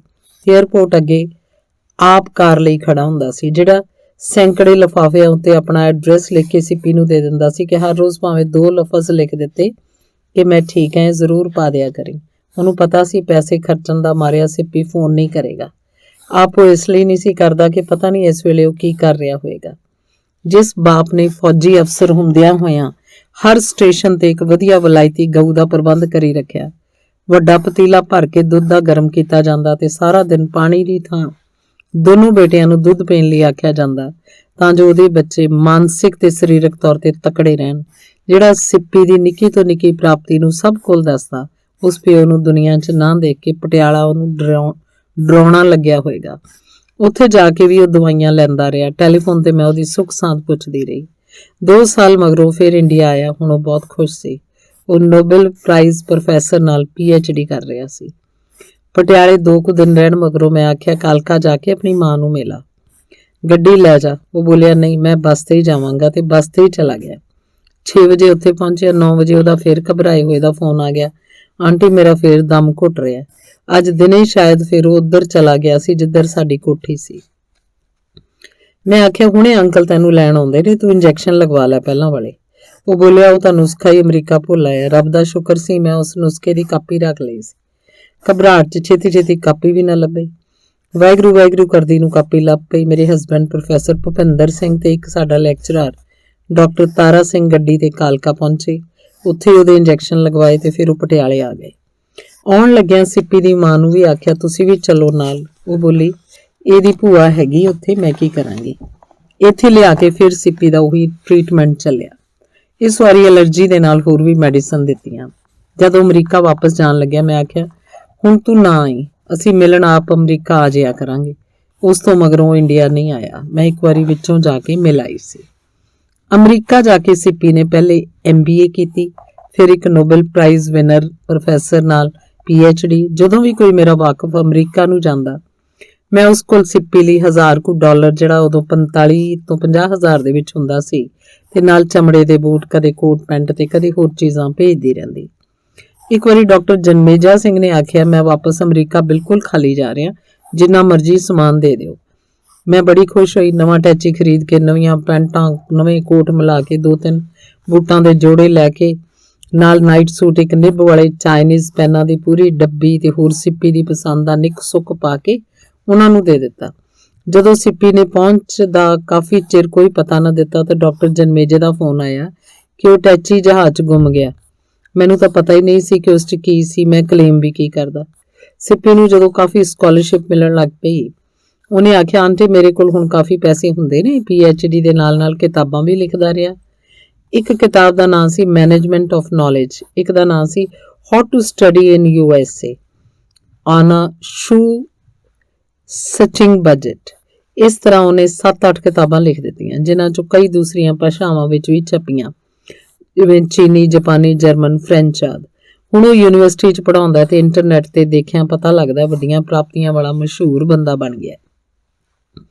ਬਹੁਤ ਪਹਿਲਾਂ ਮੈਂ ਉਹਨੂੰ ਆਖਿਆ ਸੀ ਟਿਵਾਣਾ ਫੈਮਿਲੀ ਨੂੰ ਮੈਂ ਨੈਸ਼ਨਲ ਪੱਧਰ ਤੱਕ ਪਹੁੰਚਾ ਦਿੱਤਾ ਹੈ, ਇੰਟਰਨੈਸ਼ਨਲ ਪੱਧਰ ਤੱਕ ਪਹੁੰਚਾਉਣਾ ਤੇਰੀ ਜ਼ਿੰਮੇਵਾਰੀ ਹੈ। ਉਹਨੇ ਬਹੁਤ ਹੀ ਪਿਆਰ ਕਰਨ ਵਾਲੇ ਤੇ ਕੇਅਰ ਕਰਨ ਵਾਲੇ ਪਿਓ ਨੂੰ ਗਵਾ ਕੇ, ਇੱਕੋ ਇੱਕ ਛੋਟੇ ਭਰਾ ਨੂੰ ਖੋ ਕੇ, ਸਭ ਕੁਝ ਜਰਦਿਆਂ ਆਪਣੇ ਆਪ ਨੂੰ ਕੰਮ 'ਚ ਖੋ ਕੇ ਸਭ ਕੁਝ ਭੁੱਲ ਜਾਣ ਦਾ ਯਤਨ ਕਰਦਿਆਂ ਪ੍ਰਾਪਤੀਆਂ ਦੀ ਸਿਖਰ ਵੱਲ ਤੁਰਿਆ ਜਾ ਰਿਹਾ। ਸ਼ਾਇਦ ਉਹਨੂੰ ਇਹ ਵੀ ਭੁੱਲ ਗਿਆ ਕਿ ਆਪਣੇ ਇੱਕੋ ਇੱਕ ਭਰਾ ਨੂੰ ਗਵਾ ਕੇ 7 ਸਮੁੰਦਰੋਂ ਪਾਰ ਮੇਰੀ ਕਾਂਟੀ ਮੇਰੇ ਫੋਨ ਦਾ ਇੰਤਜ਼ਾਰ ਕਰਦੀ ਰਹਿੰਦੀ ਹੈ।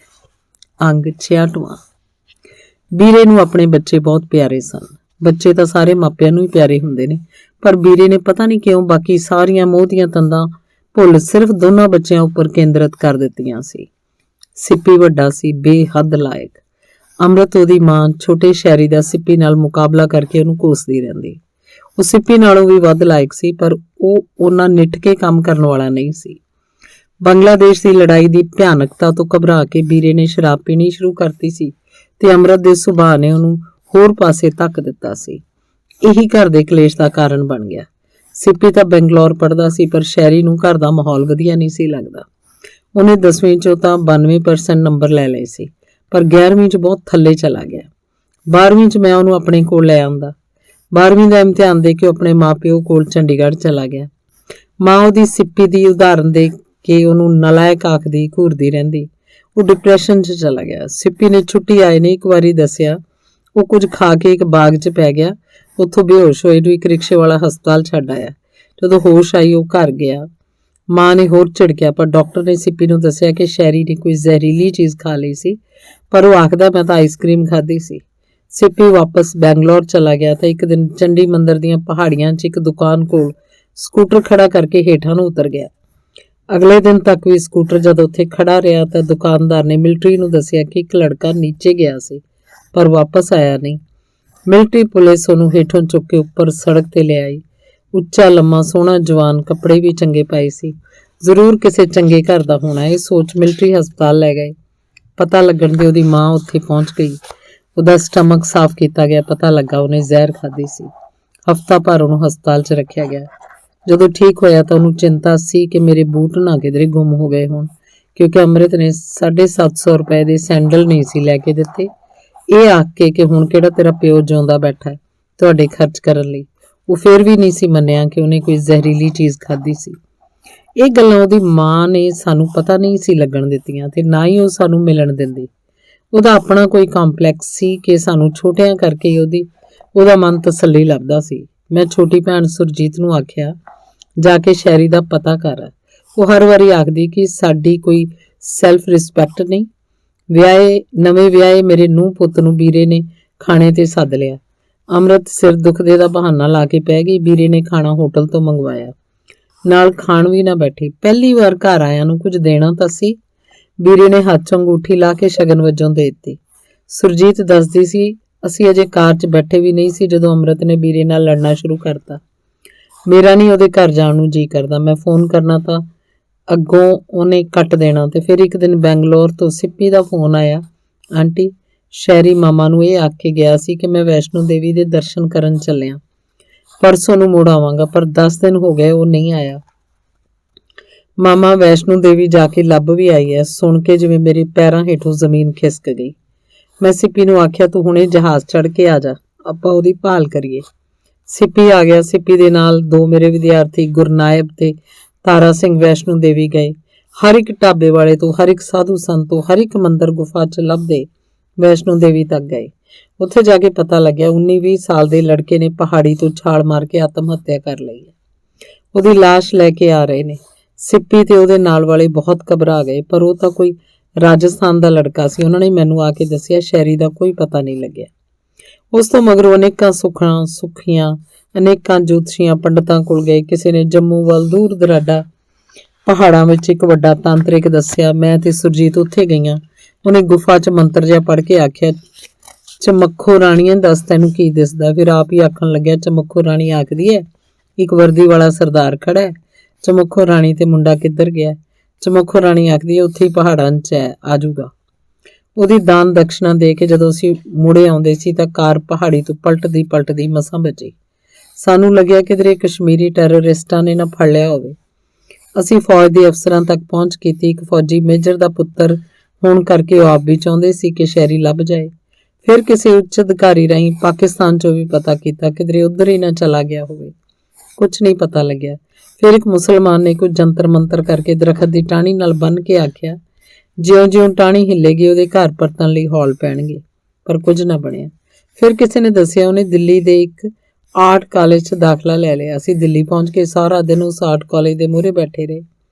ਆਉਂਦੇ ਜਾਂਦੇ ਵਿਦਿਆਰਥੀ ਨੂੰ ਦੇਖਦੇ ਰਹੇ। ਫਿਰ ਪ੍ਰਿੰਸੀਪਲ ਤੋਂ ਨਾਮ ਪੁੱਛੇ। ਅਮਰਿੰਦਰ ਜਾਂ ਸ਼ੈਰੀ ਨਾਮ ਦਾ ਕੋਈ ਲੜਕਾ ਉੱਥੇ ਦਾਖਲ ਨਹੀਂ ਸੀ। ਫਿਰ ਨਿਰਾਸ਼ ਪਰਤ ਆਏ। ਫਿਰ ਕਿਸੇ ਨੇ ਦੱਸਿਆ ਲੀਲਾ ਭਵਨ ਕੋਲੇ ਕਮਲ ਲੈਬੋਰਟਰੀ 'ਚ ਪੌੜੀਆਂ ਦੇ ਹੇਠਾਂ ਇੱਕ ਪੰਡਤ ਰਹਿੰਦਾ ਜੋ ਸੱਚੋ ਸੱਚ ਦੱਸ ਦਿੰਦਾ, ਪਰ ਉੱਥੇ ਦਿਨ ਚੜ੍ਹੇ ਤੋਂ ਪਹਿਲਾਂ ਪਹੁੰਚਣਾ ਹੁੰਦਾ ਸੀ। ਮੈਂ ਤੇ ਸ਼ੀਲਾ ਸਰਦੀਆਂ ਵਿੱਚ ਹਨੇਰੇ 'ਚ ਯੂਨੀਵਰਸਿਟੀ ਤੋਂ ਤੁਰ ਕੇ ਸ਼ਹਿਰ ਜਾਂਦੇ।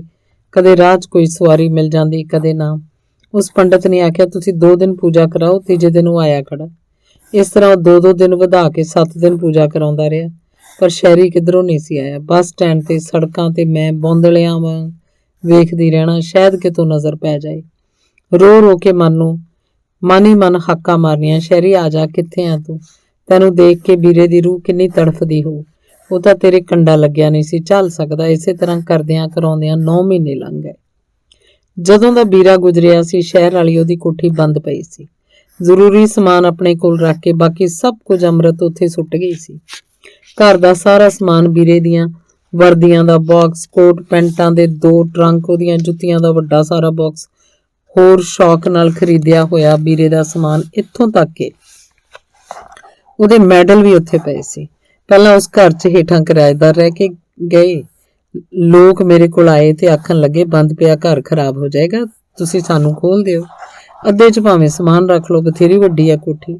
ਸਿੱਪੀ ਛੁੱਟੀਆਂ 'ਚ ਆਇਆ ਹੋਇਆ ਸੀ। ਮੈਂ ਉਹਨੂੰ ਅੰਮ੍ਰਿਤ ਕੋਲੋਂ ਚਾਬੀਆਂ ਲੈਣ ਲਈ ਚੰਡੀਗੜ੍ਹ ਭੇਜਿਆ। ਉਹ ਚਲਾ ਗਿਆ, ਪਰ ਆਉਂਦਾ ਹੋਇਆ ਚਾਬੀਆਂ ਭੁੱਲ ਗਿਆ। ਮੈਂ ਆਖਿਆ, ਦੁਬਾਰਾ ਕਿੱਥੇ ਜਾਏਗਾ, ਜੰਦਰਾਈ ਤੁੜਵਾ ਲੈਂਦੇ ਆ। ਮੈਂ ਨਾਲ ਵਾਲੇ ਘਰ 'ਚ ਹਰਬੰਸ ਹੋਰਾਂ ਕੋਲ ਬੈਠ ਗਈ। ਸਾਡਾ ਪਿੰਡੋਂ ਆਇਆ ਨੌਕਰ ਮੇਰੂ, ਸਿੱਪੀ ਤੇ ਤਾਰਾ ਸਿੰਘ ਪਿਛਲੇ ਪਾਸਿਓਂ ਘਰ ਖੋਲਣ ਗਏ ਤਾਂ ਜੋ ਸਮਾਨ ਇੱਕ ਪਾਸੇ ਕਰਕੇ ਬਾਕੀ ਸਾਫ਼ ਸਫਾਈ ਕਰਾ ਦਈਏ। ਜਿੰਦਰਾ ਤੋੜ ਕੇ ਜਦ ਮੇਰੂ ਦੂਜੇ ਕਮਰੇ 'ਚੋਂ ਹੁੰਦਾ ਹੋਇਆ ਤੀਜੇ ਕਮਰੇ 'ਚ ਗਿਆ, ਜਿਹਦੀ ਚਿਟਕਣੀ ਅੰਦਰੋਂ ਬੰਦ ਸੀ। ਚਿਟਕਣੀ ਖੋਲ ਕੇ ਰੋਂਦਾ ਹੋਇਆ ਮੇਰੇ ਕੋਲ ਭੱਜ ਕੇ ਗਿਆ। ਮੈਨੂੰ ਤਾਂ ਆਪਣਾ ਸ਼ੈਰੀ ਪਿਆ ਲੱਗਦਾ। ਪੈਰਾਂ ਕੋਲ ਸੈਂਡਲ ਖੋਲੇ ਪਏ ਨੇ। ਉੱਪਰ ਉਹਨੇ ਚਾਦਰ ਤਾਣੀ ਹੋਈ ਸੀ। ਚਾਦਰ ਚੁੱਕ ਕੇ ਦੇਖੀ ਤਾਂ ਉੱਥੇ ਸਿਰਫ ਹੱਡੀਆਂ ਹੀ ਰਹਿ ਗਈਆਂ ਸੀ। ਉਹਨੂੰ ਗੁੰਮ ਹੋਏ ਨੂੰ 3 ਮਹੀਨੇ ਹੋ ਗਏ ਸਨ। ਸਿੱਪੀ ਦਾ ਸਾਹ ਉਖੜ ਜਾਂਦਾ ਸੀ ਤੇ ਮੇਰੇ ਲਈ ਤਾਂ ਜਿਵੇਂ ਧਰਤੀ ਘੁੰਮ ਗਈ ਸੀ। ਤਾਰਾ ਸਿੰਘ ਨੇ ਯੂਨੀਵਰਸਿਟੀ ਪ੍ਰੋਫੈਸਰ ਸਾਹਿਬ ਨੂੰ ਫੋਨ ਕੀਤਾ ਤੇ ਪੁਲਿਸ ਨੂੰ ਵੀ ਫੋਨ ਕੀਤਾ। ਪਿਛਲੇ ਪਾਸੇ ਰਹਿੰਦੀ ਮੇਰੀ ਭੈਣ ਤੇ ਭਣਵਈਏ ਨੂੰ ਦੱਸਿਆ। ਪੁਲਿਸ ਆ ਗਈ।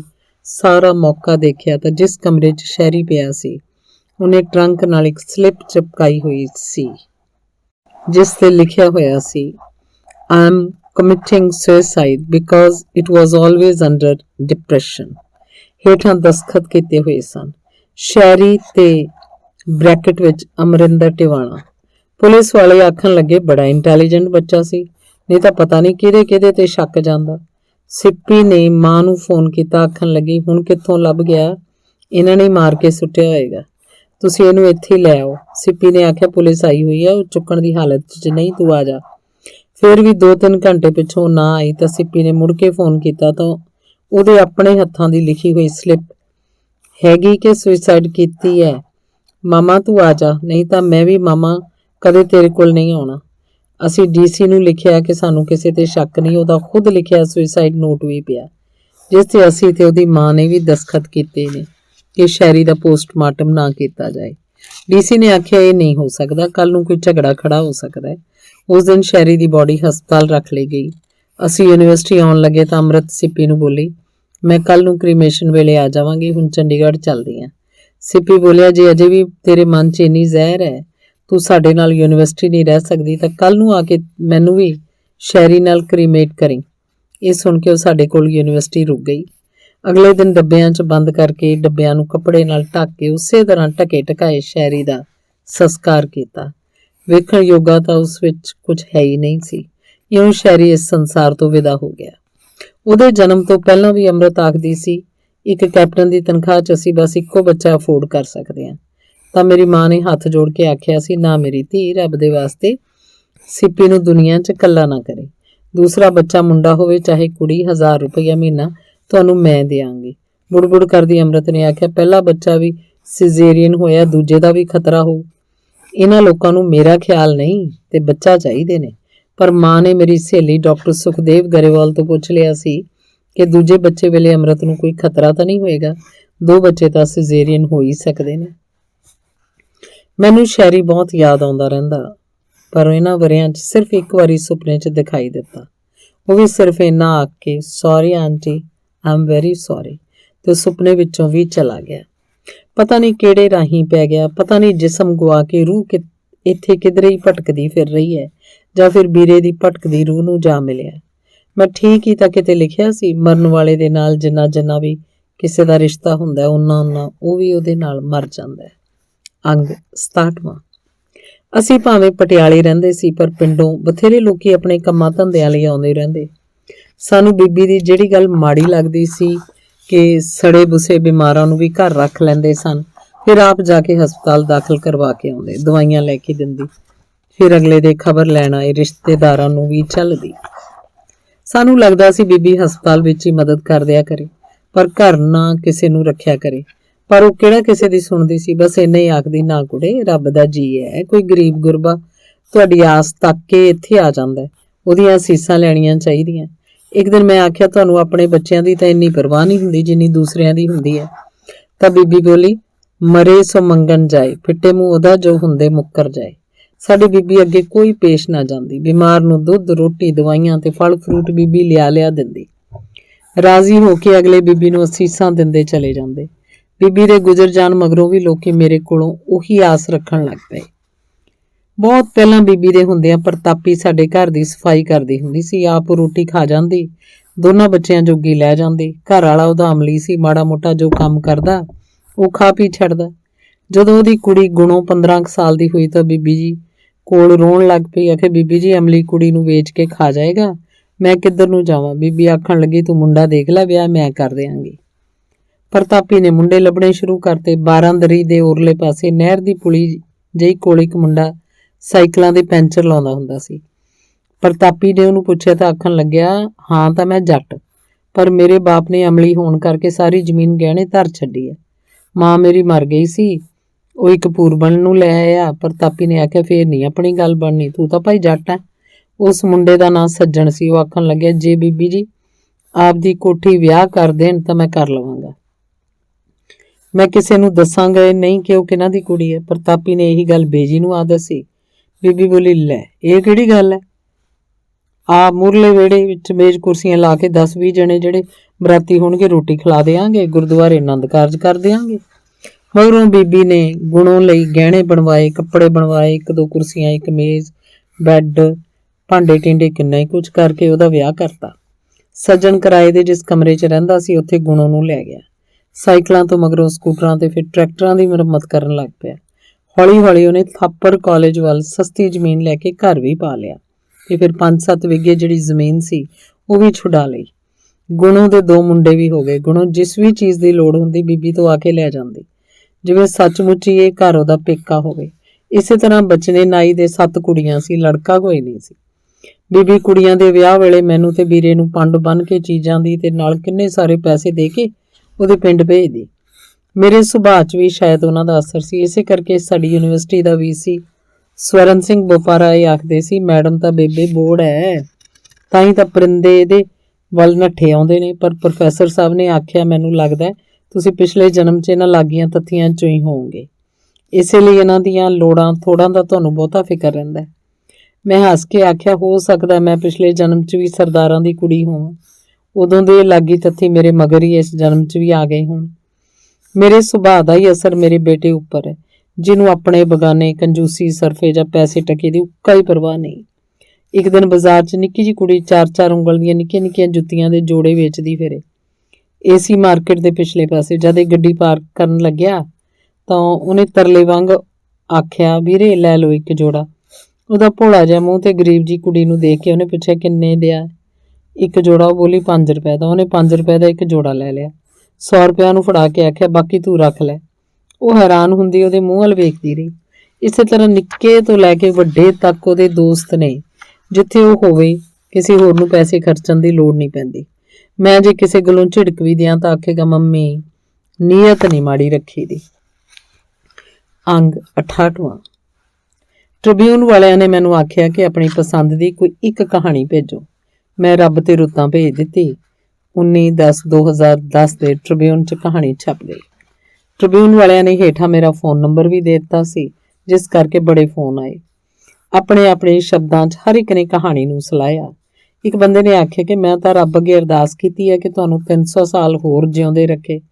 ਮੈਂ ਆਖਿਆ ਕਾਹਨੂੰ ਰੱਬ ਨੂੰ ਧਰਮ ਸੰਕਟ 'ਚ ਪਾਉਂਦੇ ਹੋ, ਜਿੰਨੀ ਉਹਨੇ ਲਿਖੀ ਓਨੀ ਬਥੇਰੀ ਹੈ। ਉਹ ਬੋਲਿਆ ਤੁਹਾਨੂੰ ਬਥੇਰੀ ਲੱਗਦੀ ਹੋਏਗੀ ਪਰ ਸਾਰੇ ਪੰਜਾਬ ਨੂੰ ਨਹੀਂ ਲੱਗਦੀ। ਮੈਂ ਹੱਸ ਕੇ ਧੰਨਵਾਦ ਕੀਤਾ। ਫਿਰ ਇੱਕ ਬੰਦੇ ਦਾ ਫੋਨ ਆਇਆ ਰੋਹ ਵਾਲੀ ਤਕੜੀ ਆਵਾਜ਼ 'ਚ। ਉਹਨੇ ਦੱਸਿਆ ਮੈਂ ਝੰਡਾ ਸਿੰਘ ਡਾਂਗ ਵਾਲਾ ਬੋਲਦਾ। ਤੁਹਾਡੀ ਕਹਾਣੀ ਪੜ੍ਹੀ। ਜ਼ੋਰ ਲਾ ਕੇ ਪੜ੍ਹਦਾ ਰਿਹਾ ਵੀ ਸ਼ਾਇਦ ਅੱਗੇ ਕੁਝ ਨਿਕਲੇ, ਪਰ ਸਾਰੀ ਕਹਾਣੀ ਪੜ੍ਹ ਕੇ ਮੈਂ ਬੜਾ ਬੋਰ ਹੋਇਆ। ਉਸ ਕਹਾਣੀ 'ਚ ਹੈ ਹੀ ਕੁਛ ਨਹੀਂ। ਕਾਹਦੇ ਲਈ ਲਿਖੀ ਹੈ ਇਹੋ ਜਿਹੀ ਕਹਾਣੀ? ਮੈਂ ਆਖਿਆ ਬਸ ਮੇਰੀ ਇਹੋ ਜਿਹੀ ਕਹਾਣੀ ਲਿਖਣ ਜੋਗੀ ਸਮਰੱਥਾ ਸੀ। ਉਹ ਬੋਲਿਆ ਮੈਂ ਸੱਚ ਆਖਦਾ ਮੈਨੂੰ ਨਹੀਂ ਕਹਾਣੀ ਪਸੰਦ ਆਈ। ਇਹੋ ਜਿਹੀਆਂ ਚੀਜ਼ਾਂ ਲਿਖ ਕੇ ਕਿਉਂ ਨਾਲੇ ਆਪਣਾ ਨਾਲੇ ਲੋਕਾਂ ਦਾ ਸਮਾਂ ਬਰਬਾਦ ਕਰ ਦਿਓ। ਮੈਂ ਆਖਿਆ ਕਿਸੇ ਹਰਿਆਣਵੀ ਨੂੰ ਪੁੱਛਿਆ ਤੂੰ ਰਾਮਾਇਣ ਪੜ੍ਹੀ ਆ? ਉਹ ਬੋਲਿਆ ਉਸ 'ਚ ਹੈ ਹੀ ਕੀ, ਰਾਮ ਰਾਮ ਰੇ ਉਹਨੇ ਉਸकी जोरू खोली उसने उसका गाम रे। ਸੋ ਇਸ 'ਚ ਬਾਲਮੀਕ ਵਿਚਾਰੇ ਦਾ ਕੀ ਕਸੂਰ ਹੈ ਜੇ ਹਰਿਆਣਵੀ ਨੂੰ ਰਾਮਾਇਣ ਵਿੱਚ ਸਿਰਫ ਇੰਨੀ ਕੁ ਗੱਲ ਦਿਸੀ ਹੋਵੇ। ਝੰਡਾ ਸਿੰਘ ਡਾਂਗ ਵਾਲਾ ਬੋਲਿਆ ਮੈਂ ਤੁਹਾਡੀ ਕੋਈ ਕਿਤਾਬ ਲੈ ਕੇ ਪੜਾਂਗਾ। ਮੈਂ ਆਖਿਆ ਕਾਹਦੇ ਲਈ ਸਮਾਂ ਖਰਾਬ ਕਰਨਾ? ਉਹ ਆਖਣ ਲੱਗਿਆ ਸਮਾਂ ਤਾਂ ਹੁਣ ਮੈਨੂੰ ਖਰਾਬ ਕਰਨਾ ਹੀ ਪਊ। ਮੈਂ ਪੁੱਛਿਆ ਤੁਸੀਂ ਕੀ ਪੜ੍ਹਦੇ ਹੁੰਦੇ ਹੋ? ਆਖਣ ਲੱਗਿਆ ਮੈਂ ਅਖਬਾਰ ਪੜ੍ਹਦਾ ਹੁੰਨਾ। ਮੈਂ ਅਨਪੜ੍ਹ ਨਹੀਂ, ਮੈਂ 10ਵੀਂ ਪਾਸ ਕੀਤੀ ਹੋਈ ਹੈ, ਫਿਰ FA ਤੇ LLB ਕੀਤੀ ਹੋਈ ਹੈ, ਨੌਕਰੀਆਂ ਵੀ ਕਰਦਾ ਰਿਹਾ। ਮੈਂ ਉਹਦਾ ਟੈਲੀਫੋਨ ਕਰਨ ਲਈ ਧੰਨਵਾਦ ਕੀਤਾ ਤੇ ਆਪਣੇ ਘਰਦਿਆਂ ਨੂੰ ਝੰਡਾ ਸਿੰਘ ਡਾਂਗ ਵਾਲੇ ਦੀ ਗੱਲ ਦੱਸੀ। ਸਾਰੇ ਹੱਸਦੇ ਰਹੇ ਕਿ ਕੋਈ ਤਾਂ ਨਿੱਤਰਿਆ ਤੁਹਾਨੂੰ ਇਹ ਦੱਸਣ ਵਾਲਾ। ਮੈਨੂੰ ਯਾਦ ਆਇਆ ਜਦੋਂ ਮੇਰਾ ਬੇਟਾ ਛੋਟਾ ਜਿਹਾ ਸੀ ਤਾਂ ਡਾਕਟਰ HK ਮਨਮੋਹਨ ਸਿੰਘ ਸਾਬਕਾ ਵਾਈਸ ਚਾਂਸਲਰ ਪੰਜਾਬੀ ਦੀ ਕੋਈ ਚੀਜ਼ ਲਿਖਣ ਲਈ ਮੈਨੂੰ ਦੱਸ ਜਾਂਦੇ ਤੇ ਫਿਰ ਲੰਘਦੇ ਵੜਦੇ ਲੈ ਵੀ ਜਾਂਦੇ। ਇੱਕ ਵਾਰੀ ਉਹਨਾਂ ਨੇ ਪੰਜਾਬੀ 'ਚ ਕਨਵੋਕੇਸ਼ਨ ਤੇ ਭਾਸ਼ਣ ਦੇਣਾ ਸੀ। ਸ਼ਾਮ ਨੂੰ ਮੈਨੂੰ ਲਿਖਣ ਲਈ ਆ ਗਏ ਤੇ ਅਗਲੇ ਦਿਨ ਸਵੇਰੇ ਲੈਣ ਵੀ ਆ ਗਏ। ਮੇਰੇ ਜਾਣ ਤੋਂ ਪਹਿਲਾਂ ਮੇਰੇ ਬੇਟੇ ਨੇ ਉਹਨਾਂ ਨੂੰ ਪੁੱਛਿਆ ਅੰਕਲ ਤੁਸੀਂ ਮੇਰੀ ਮੰਮੀ ਤੋਂ ਪੜ੍ਹਨ ਆਉਂਦੇ ਹੋ? ਉਹਨਾਂ ਹੱਸ ਕੇ ਆਖਿਆ ਹਾਂ ਬੇਟਾ ਤੇਰੀ ਮੰਮੀ ਤੋਂ ਪੜ੍ਹਨ ਆਉਣਾ ਹੁੰਨਾ। ਮੇਰਾ ਬੇਟਾ ਬੋਲਿਆ, ਜੇ ਕੋਈ ਸ਼ਾਮ ਨੂੰ ਆ ਜਾਏ ਤਾਂ ਠੀਕ ਹੈ, ਜੇ ਕੋਈ ਸਵੇਰੇ ਆ ਜਾਏ ਮੈਨੂੰ ਚੰਗਾ ਨਹੀਂ ਲੱਗਦਾ। ਉਹਨਾਂ ਹੱਸ ਕੇ ਆਖਿਆ, ਅੱਛਾ ਬੇਟਾ, ਅੱਗੇ ਤੋਂ ਜਦੋਂ ਵੀ ਆਉਣਾ ਹੋਇਆ ਸ਼ਾਮੀ ਆ ਜਾਵਾਂਗਾ। ਫਿਰ ਉਹਨਾਂ ਦੱਸਿਆ, ਬੱਚਿਆਂ ਨੂੰ ਆਪਣੀ ਮਾਂ ਤੋਂ ਵੱਡਾ ਕੋਈ ਨਹੀਂ ਲੱਗਦਾ।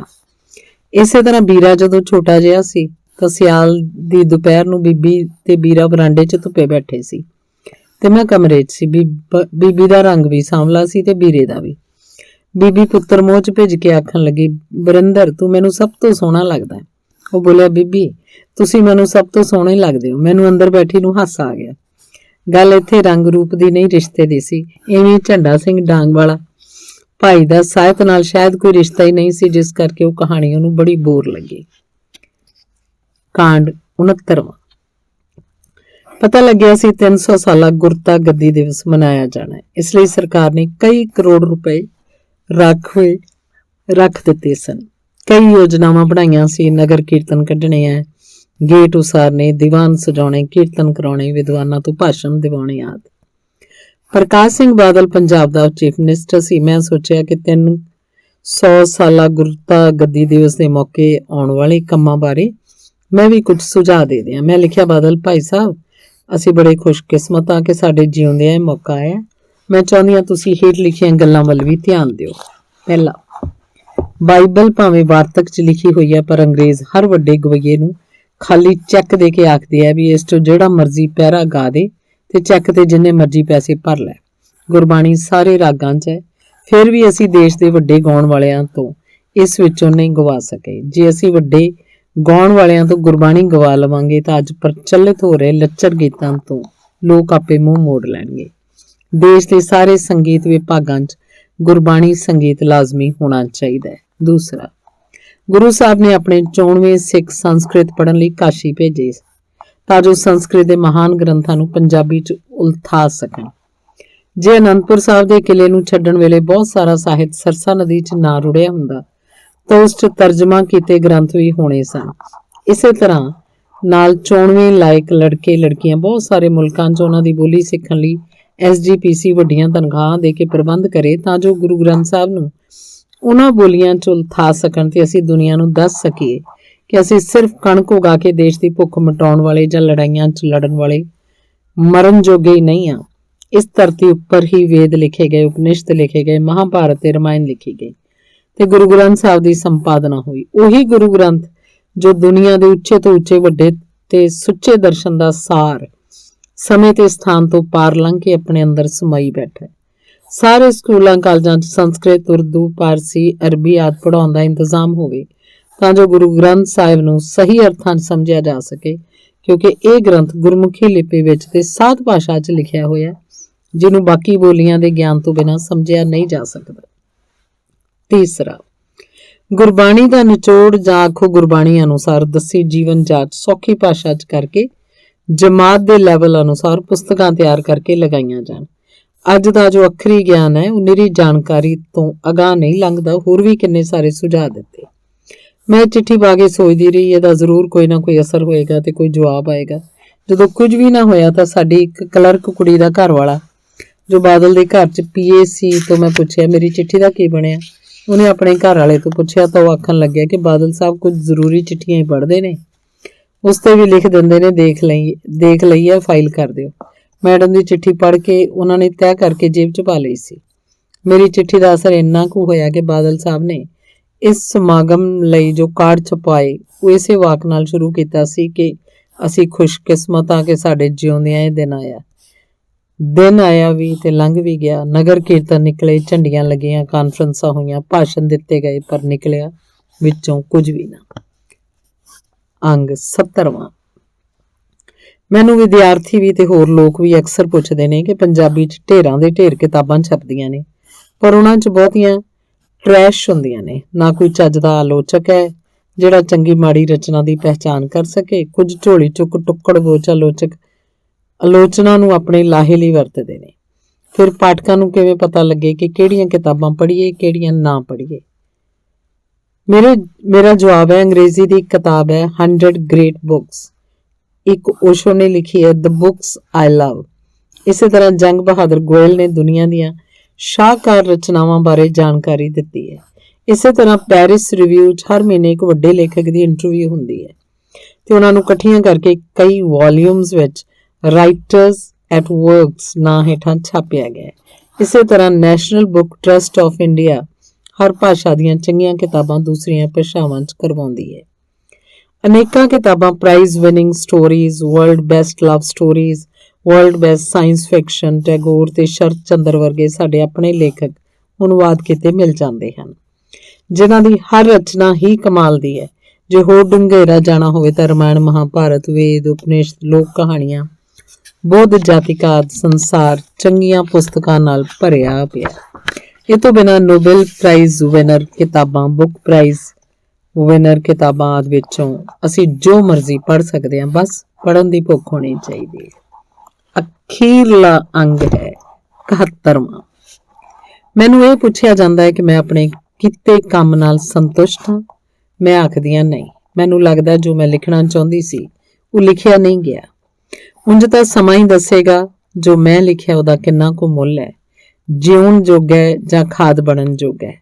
ਉਂਝ ਮੈਨੂੰ ਇੱਕ ਕਥਾ ਯਾਦ ਆਉਂਦੀ ਹੈ। ਇੱਕ ਵਾਰੀ ਜੰਗਲ ਦੇ ਜਾਨਵਰਾਂ ਨੇ ਸੋਚਿਆ ਅਸੀਂ ਹਮੇਸ਼ਾ ਸ਼ੇਰ ਨੂੰ ਹੀ ਕਿਉਂ ਰਾਜਾ ਮੰਨ ਲੈਂਦੇ ਹਾਂ, ਐਤਕੀ ਕੋਈ ਹੋਰ ਰਾਜਾ ਚੁਣੀਏ, ਤੇ ਉਹਨਾਂ ਨੇ ਬਾਂਦਰ ਨੂੰ ਚੁਣ ਲਿਆ। ਸ਼ਿਕਾਰੀ ਆਏ ਤਾਂ ਜਾਨਵਰਾਂ ਨੇ ਆਪਣੇ ਰਾਜੇ ਬਾਂਦਰ ਨੂੰ ਆਖਿਆ, ਅੱਗੇ ਤਾਂ ਸ਼ੇਰ ਡਰਾ ਕੇ ਸ਼ਿਕਾਰੀਆਂ ਨੂੰ ਭਜਾ ਦਿੰਦਾ ਸੀ, ਹੁਣ ਤੁਸੀਂ ਵੀ ਕੁਝ ਕਰੋ। ਬਾਂਦਰ ਇੱਕ ਟਹਿਣੀ ਤੋਂ ਦੂਜੀ ਤੇ ਛਾਲ ਮਾਰੇ, ਦੂਜੀ ਤੋਂ ਤੀਜੀ, ਤੀਜੀ ਤੋਂ ਚੌਥੀ, ਤੇ ਇਉਂ ਛਾਲਾਂ ਮਾਰਦਾ ਰਿਹਾ। ਕੁਝ ਚਿਰ ਮਗਰੋਂ ਬਾਕੀ ਦੇ ਜਾਨਵਰਾਂ ਨੇ ਬਾਂਦਰ ਨੂੰ ਫੇਰ ਆਖਿਆ, ਰਾਜਾ ਜੀ ਸ਼ਿਕਾਰੀ ਤਾਂ ਬਹੁਤ ਨੇੜੇ ਆ ਗਏ ਨੇ, ਕੁਝ ਕਰੋ। ਬਾਂਦਰ ਬੋਲਿਆ, ਦੇਖਦੇ ਨਹੀਂ ਮੈਂ ਕਿੰਨੀ ਨੱਠ ਭੱਜ ਕਰ ਰਿਹਾ। ਮੈਨੂੰ ਲੱਗਦਾ ਬਾਂਦਰ ਵਾਂਗ ਅਸੀਂ ਸਾਰੀ ਜ਼ਿੰਦਗੀ 'ਚ ਨੱਠ ਭੱਜ ਤਾਂ ਬਹੁਤ ਕਰਦੇ ਹਾਂ, ਪਰ ਸਿੱਟਾ ਕੋਈ ਨਹੀਂ ਨਿਕਲਦਾ, ਕਿਉਂਕਿ ਖਾਲੀ ਹੱਥ ਸੰਸਾਰ ਤੇ ਆਉਂਦੇ ਹਾਂ ਤੇ ਖਾਲੀ ਹੱਥ ਹੀ ਤੁਰ ਜਾਂਦੇ ਹਾਂ। ਉਂਝ ਆਪਣੇ ਆਪ ਨੂੰ ਜੋ ਮਰਜ਼ੀ ਸਮਝਦੇ ਰਹੀਏ। ਧੰਨਵਾਦ। ਸਮਾਪਤ।